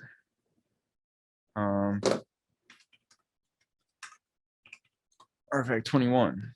Okay. So let's hop back into After Effects. And here, let's go to import file and let's choose Artifact 21. So let's drag that in here. So you can see this frame is far too large.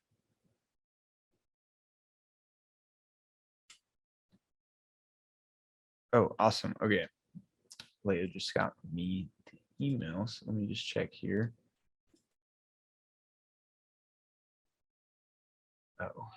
Oh. I just gotta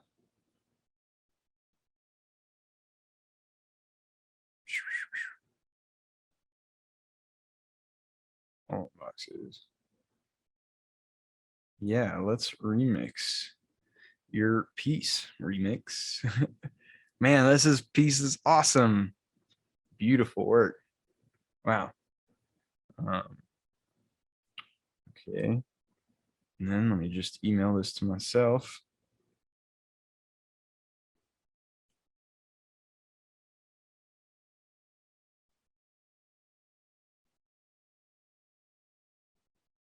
Remix. I need a bookmark.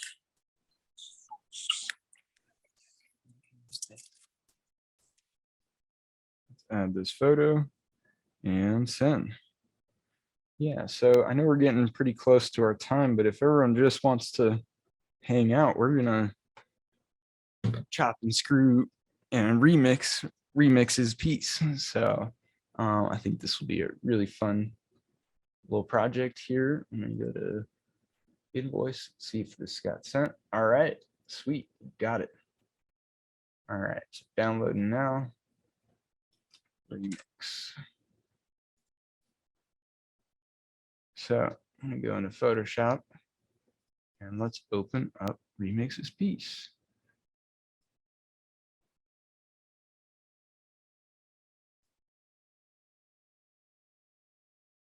Awesome. All right, so what I'm gonna do, I'm gonna duplicate this. And then I'm also going to, oops,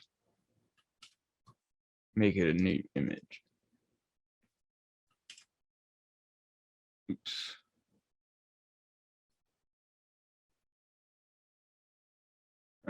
All right, so we'll start here. I'm gonna crop it a little bit.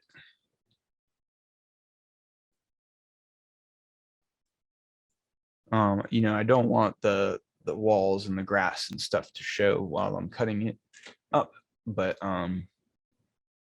so we'll just use this to keep it clean. So also I'm giving myself a little bit of a border, and I'm going to make that background transparent, so that we can also make stuff going off the edge of the canvas. And I think that'll be really fun to mess around with. Awesome. All right, so also the perspective is just a tiny bit off. So before I continue, let's actually go over here and use this cool perspective tool. So I'm gonna go and select the exact parts that I want to activate. I think let's just do that.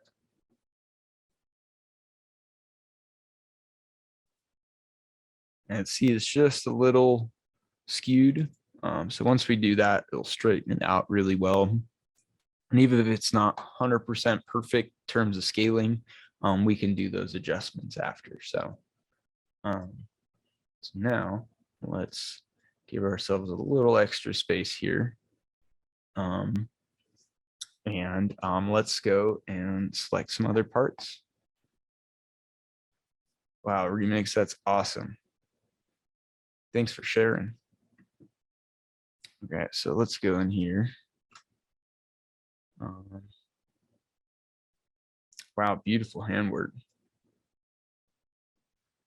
So what we're gonna do is start copying and pasting some of these pieces. And actually, this will be a great spot to show you what I was talking about yesterday about filling in some of the background spots. So here, luckily, we can just cut it out with a nice little square object. Oops, cut that out of the wrong layer. So see, I was selecting the wrong layer. So here we're gonna go Control C, Control V. Now we should have just that object. And then we're gonna do that with a bunch of this stuff. So that way we got some cool things to work with here. So here I'm gonna go over. Also, if you want to get really into it, you can start labeling all your layers. So this layer that we just made, we can double click on it and then be like paintbrush. I'm struggling with this keyboard. Paintbrush. So yes, like Andrew said, definitely a really good habit is to do that. So next, let's just let's cut out this this little cube right here. I almost said the flower pot, and I was like, wait a minute. I don't know if I want to cut that out right now. So over here, we're gonna, oops, it's not perfect. Yeah, it's never perfect. Okay. Make sure that we're on the right layer. Control V. Now, as you can see, we have this handy dandy piece. Also, check this out. Let's throw a drop shadow on that. I go here, drop shadow. Boom. You can see it's got this little effect now. Turn up the opacity, the distance. Also, yeah, if you're just trying to add some cool effects, this is a great way to do it. And then here you could change the angle and direction of the shadow. Let's just change it right here. Boom. Let's just make it a little bigger. Boom. See how it's got that funky edge? That's where we can do cloning tool. So go here. Alt. Let's make the brush just a little smaller. Yeah, perfect. Perfect. We're gonna go just right across, and then we're just gonna go like that. And we're gonna clean it up some more.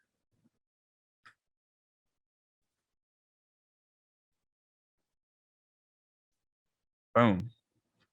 Sure, why not? It looks great. So now we got this cool effect.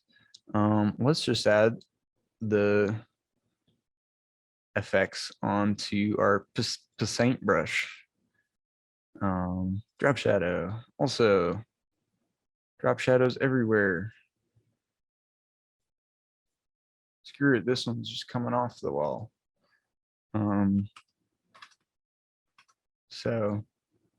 Let's just keep going along. Let's get some different effects here. Oh, wait, you know what?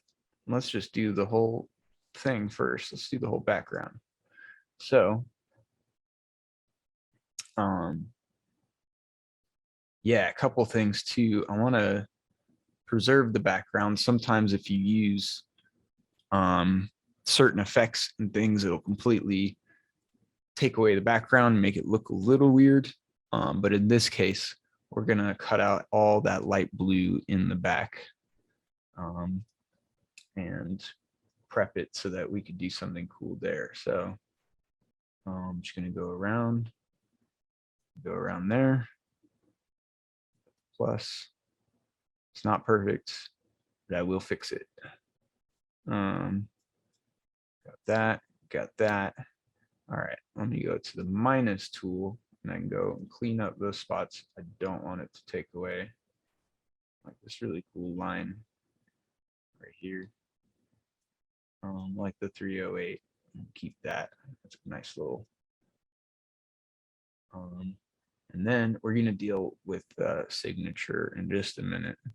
We'll preserve that as well. But here, I want to keep these letters. As you can see, it's not being my friend with clearing out those little gaps and making it easy. But we're gonna go and edit those here in just a sec. So.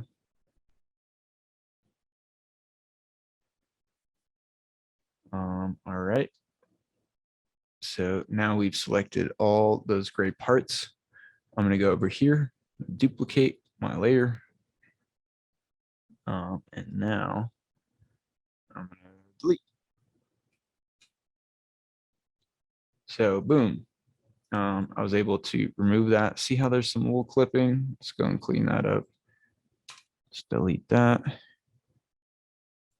Delete that. Delete that. And delete that. So now we got background as its own layer. This as its own layer. And then we've also got some of these different parts and pieces. I'm gonna actually go and move those effects for now. And we're gonna go and touch this up real fast. Cut out the last little parts of the letters here. And then we'll go ahead and plug this into the animator. Hopefully get you an animated file here in the next like 8 minutes. Sweet. Okay, so let's erase that. Oh, make sure I'm on the right layer here.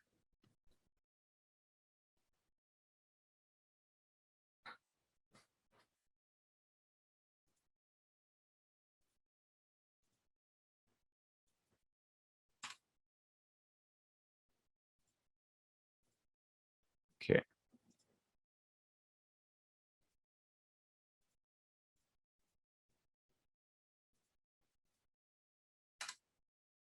Erase that. A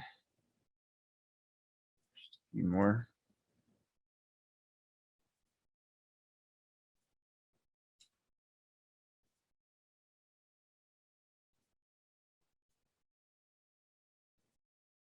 I'm not sure what I'm all erasing, but I think that looks pretty good.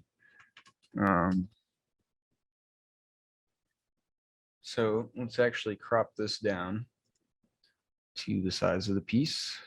Oops, no, that's not what we want to do.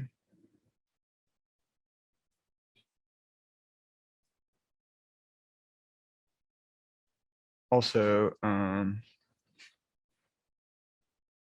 I can do floating clouds in the background. So you put, we could definitely do that. Okay, so let's crop this down. Let's hide all of our layers that we don't want. We'll start with this guy. Oh wait, also I said I was going to do this. Still going to do it. Here we're going to clone this all the way out. You can do some weird little janky tricks like what I'm about to do here, where you just drag this over the cover.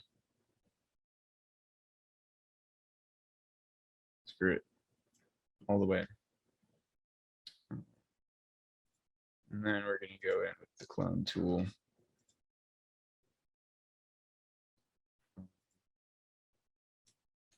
Alt. Oh no. I'm off to a great start.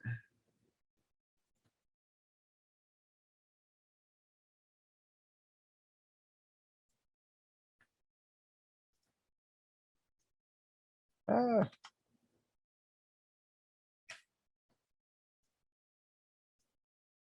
A couple more.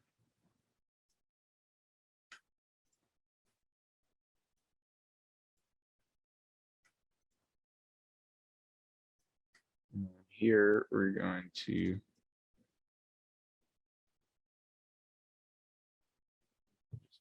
try to make it look a little cleaner.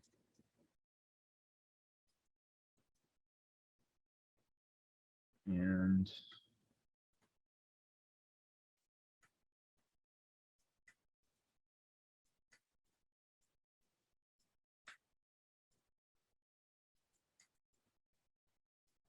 all right, it's not going to be perfect, but yeah, something like that. So now we got our little thing. There isn't the old one behind it. So those are those kind of really simple things you could do.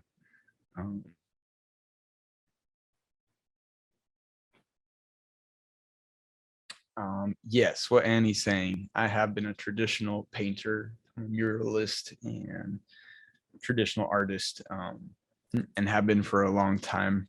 I've always dabbled in different 3D programs and weird little animation programs, but nothing seriously. Over the last year, I started working with Annie and got asked to build some 3D spaces, and also asked to do a lot of graphic design work. Now I'm doing a lot of animated flyers and things for a lot of our projects. So I get to blend some 3D work. I can blend in animation. I can modify the art. And soon, like, I would love every single like flyer for every event that we do to be an animated 3D art piece and video that's also an AR activated piece. So there's a lot of really fun things that we could do. I'm going to grab one or two more objects out of here let's just grab this little guy, like that little guy. It's got to move around and do something for us. And then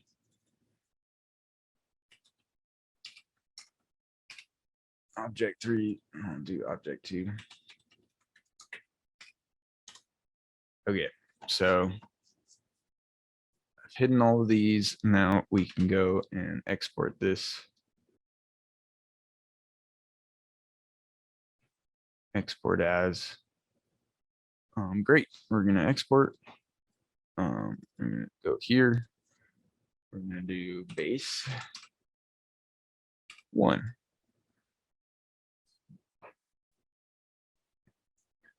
Now we're gonna go, and usually if I want things to end up in a very specific spot, I'll export this whole thing. But we're just gonna go ahead and just do this, export just that guy.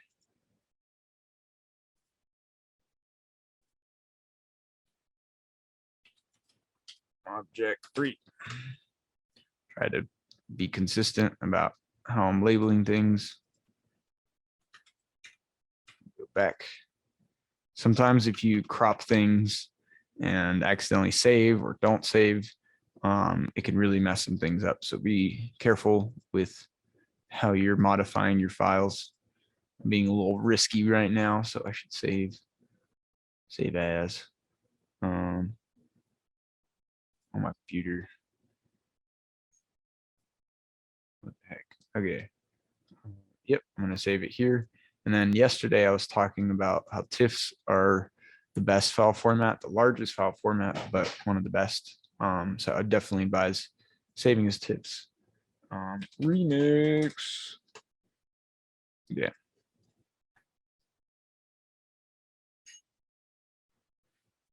All right. So now we've got all that. Let's go to object number 2. Let's crop this bad boy right there. File, export. And we're going to do object number 2.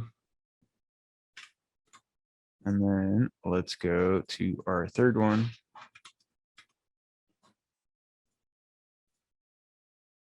And crop that little guy too. Okay. Export as.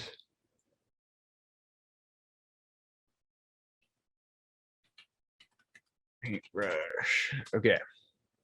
So now I'm just going to keep doing content acquisition while we're on through this. So let's look up sky. Let's look up some more clouds, or maybe let's just look up clouds. Maybe find us a cool, transparent, animated cloud. A lot of the times they'll have like the clip art style pieces, but sometimes they'll have some decent ones. They'll be really fun. Annie, you should definitely projection mount something. All right. Oh, it's on. I'm here to support. So let's save this. Save image as. We'll do clouds. Let's put it in here. So save. Let's try to find another cloud that's maybe a little similar. More clouds. Come on. Our boy Josh Wriggling has uploaded all these great clouds for us. I think that's the same one.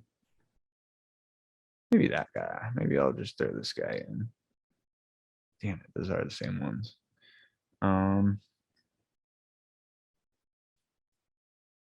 So maybe this would be a great time to look at screensavers, or we can go to YouTube and find a royalty-free video. Oh, you know what? I'm using OBS, so I can't close out of this and use it again. So we're just gonna mess around with what we got here.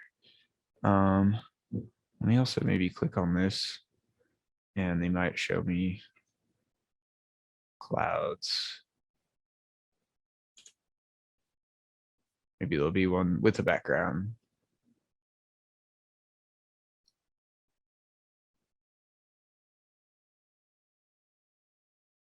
Whoa. Okay, maybe I just need to explore some more. See, they got lots of options here.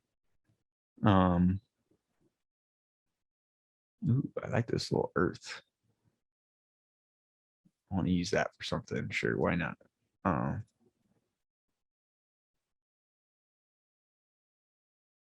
Earth. Okay, so now we have all this inventory of content. Let's just erase that. And then, and then also while we're here in Photoshop, let's make everything visible and then get the full and final picture so that we have that as a reference. Save as. Oh, no, let's export. Export. PNG, sure. That works great. Base. Let's main image.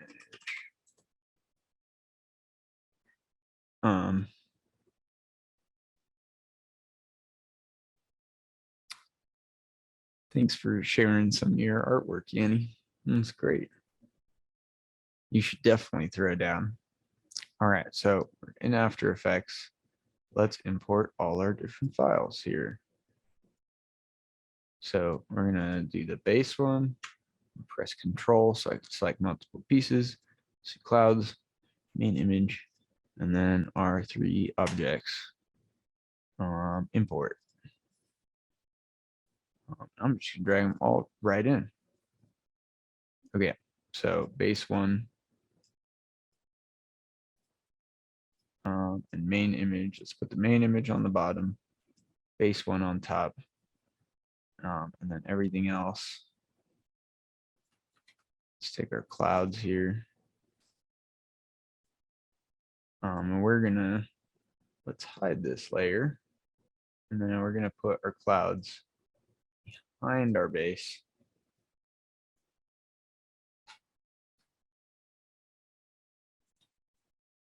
So that there's clouds just straight chilling. We'll be able to see kind of where those are at in relation to the art piece. We can make things go beyond the border, but I am still trying to figure out how. I've done it once or twice, but properly exported a video file with a transparent background. So let's see. Oh, I didn't buy that piece. I made that piece. And he minted my first NFT.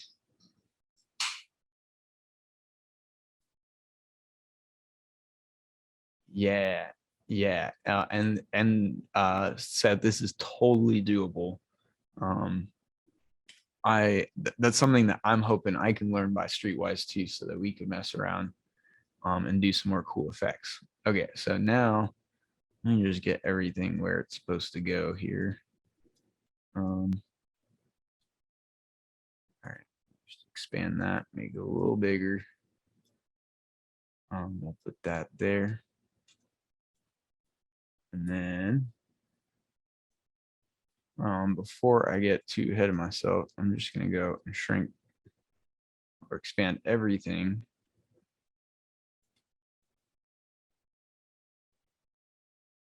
Nice. Okay. Where's our clouds?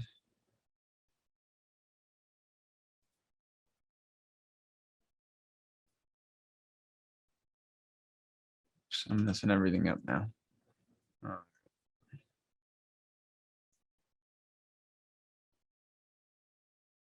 Yeah, I don't know what's up with this pixelation, but okay, so now we've got all these objects. And what I want to do is move some of them around. So it's like drifting in and out of the shot. So what we're going to do is also want to add some like drop shadows on this. So let's try to find noise and grain, perspective, stylize, color emboss, perspective, drop shadow. Here we go. So I'm going to drop this drop shadow on this. And if I do it right,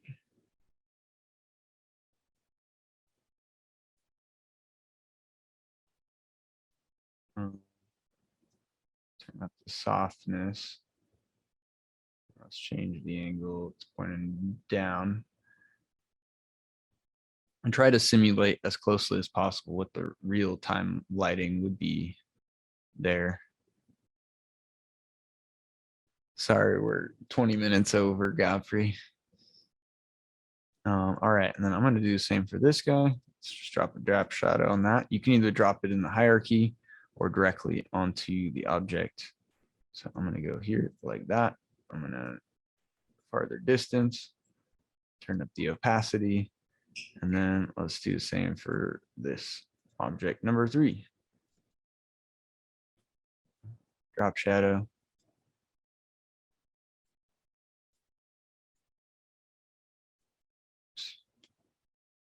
Other way. Softness. Okay, so now from here, we can go, don't want to mess with that. I'm just going to hide this. Clouds. So this is where I was showing the, oh yeah, I will. We're gonna get a finished product here. Okay, so let's go position. We're gonna start it off at 0, and then at the end of the animation, that's just how long it is. We're stop it at 0. So it already kind of moves, but what we're gonna do is just bring it out.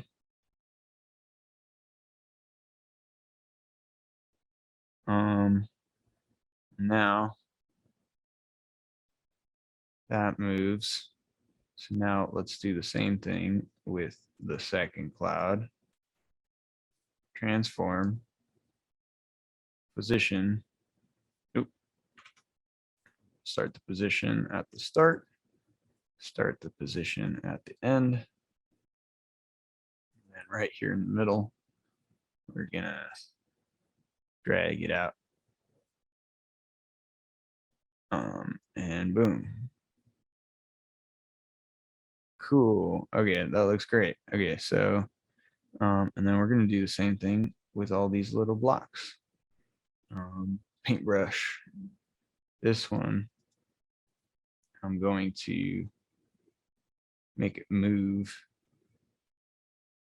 and grow. So I'm going to go position.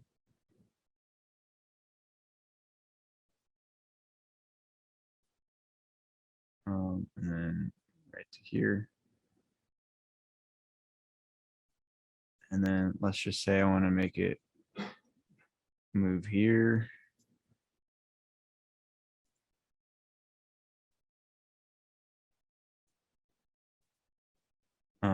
Move here. And then move down here. So now it should. These pieces are now just bobbing around.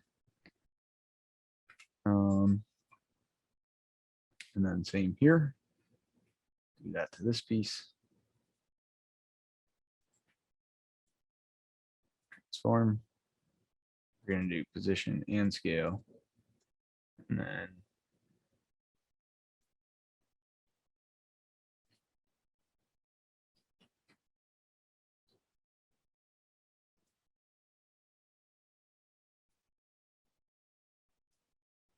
And then just going to do the scale also.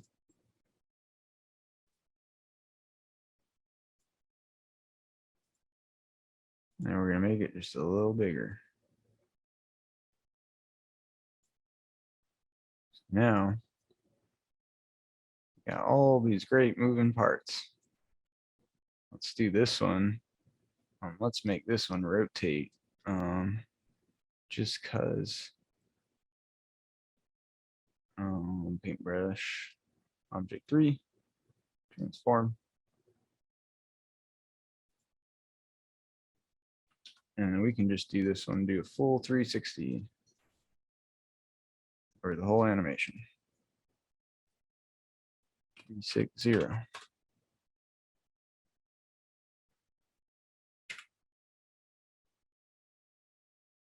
Nice. Make that bigger. Now we got all these moving parts and pieces. I would probably do a lot more moving parts. We can also just do a quick little effect just so you guys can see what that looks like. Let's do transitions. No, let's do noise and grain.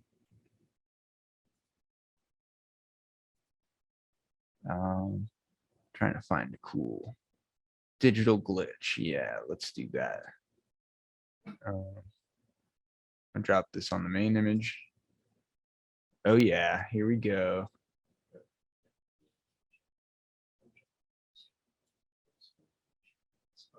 All right, so now we've got that on the base image, and same thing here. This effect, I can go in time. Its master amplitude there is 100%. So I'm just gonna stop this, and we're gonna bring it down to 0. And then let's turn up the glitch when we get a little farther along. And then let's turn it down. So now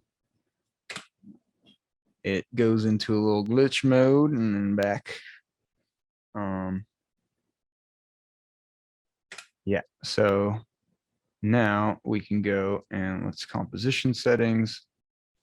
Let's fix the speed a little smaller in both directions. Okay. And we wanted to make it look just like the original. There we go.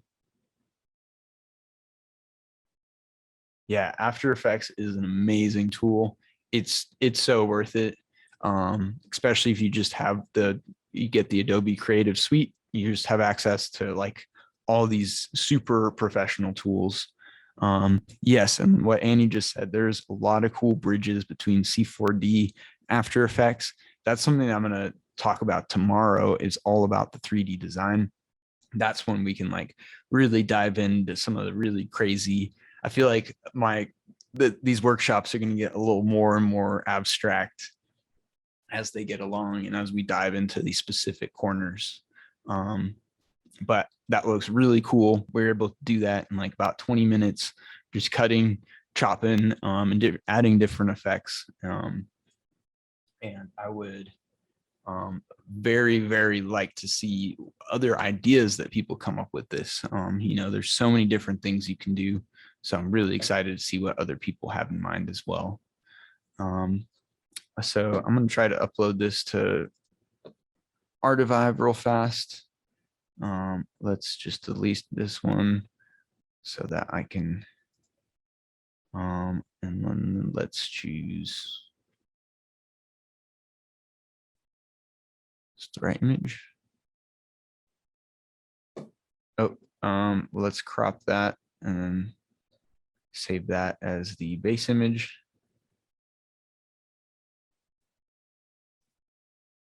Go here, go main image, and then I never exported. Oh, this is something I never got to show you guys. The export file, export, add to Adobe Media Encoder queue. Yeah, it's super jazzed. I got to do your piece remix. This is awesome.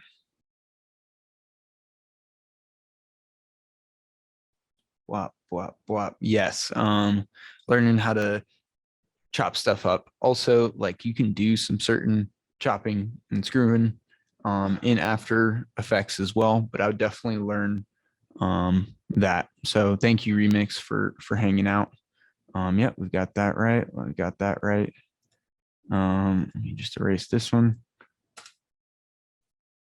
And then we're gonna put this one in our tutorial. Remix.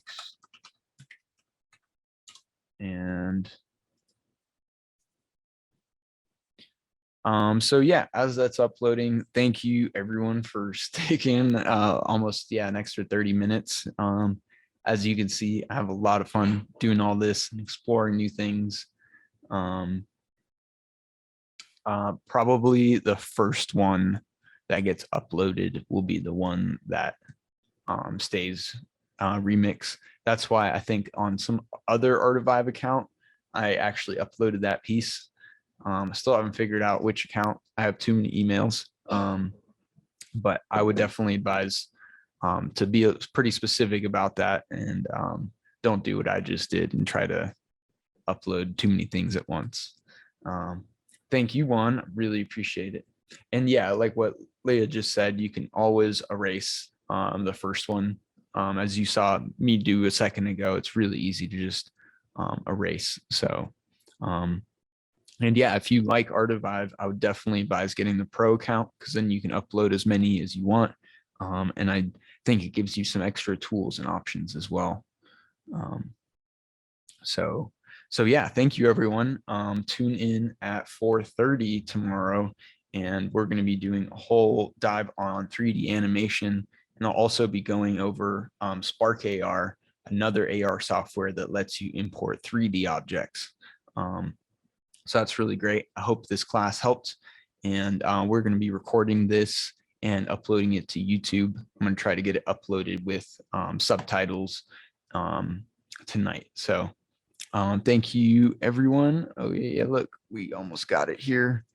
Upload.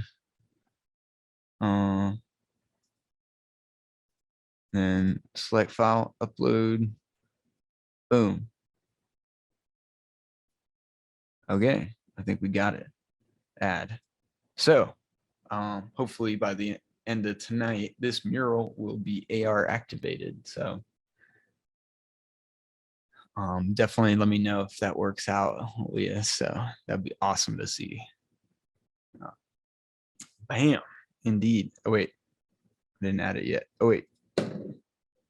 Remix.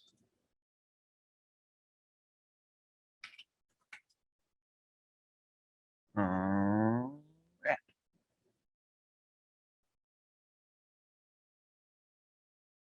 Please adjust the video. Sure. All right, sweet.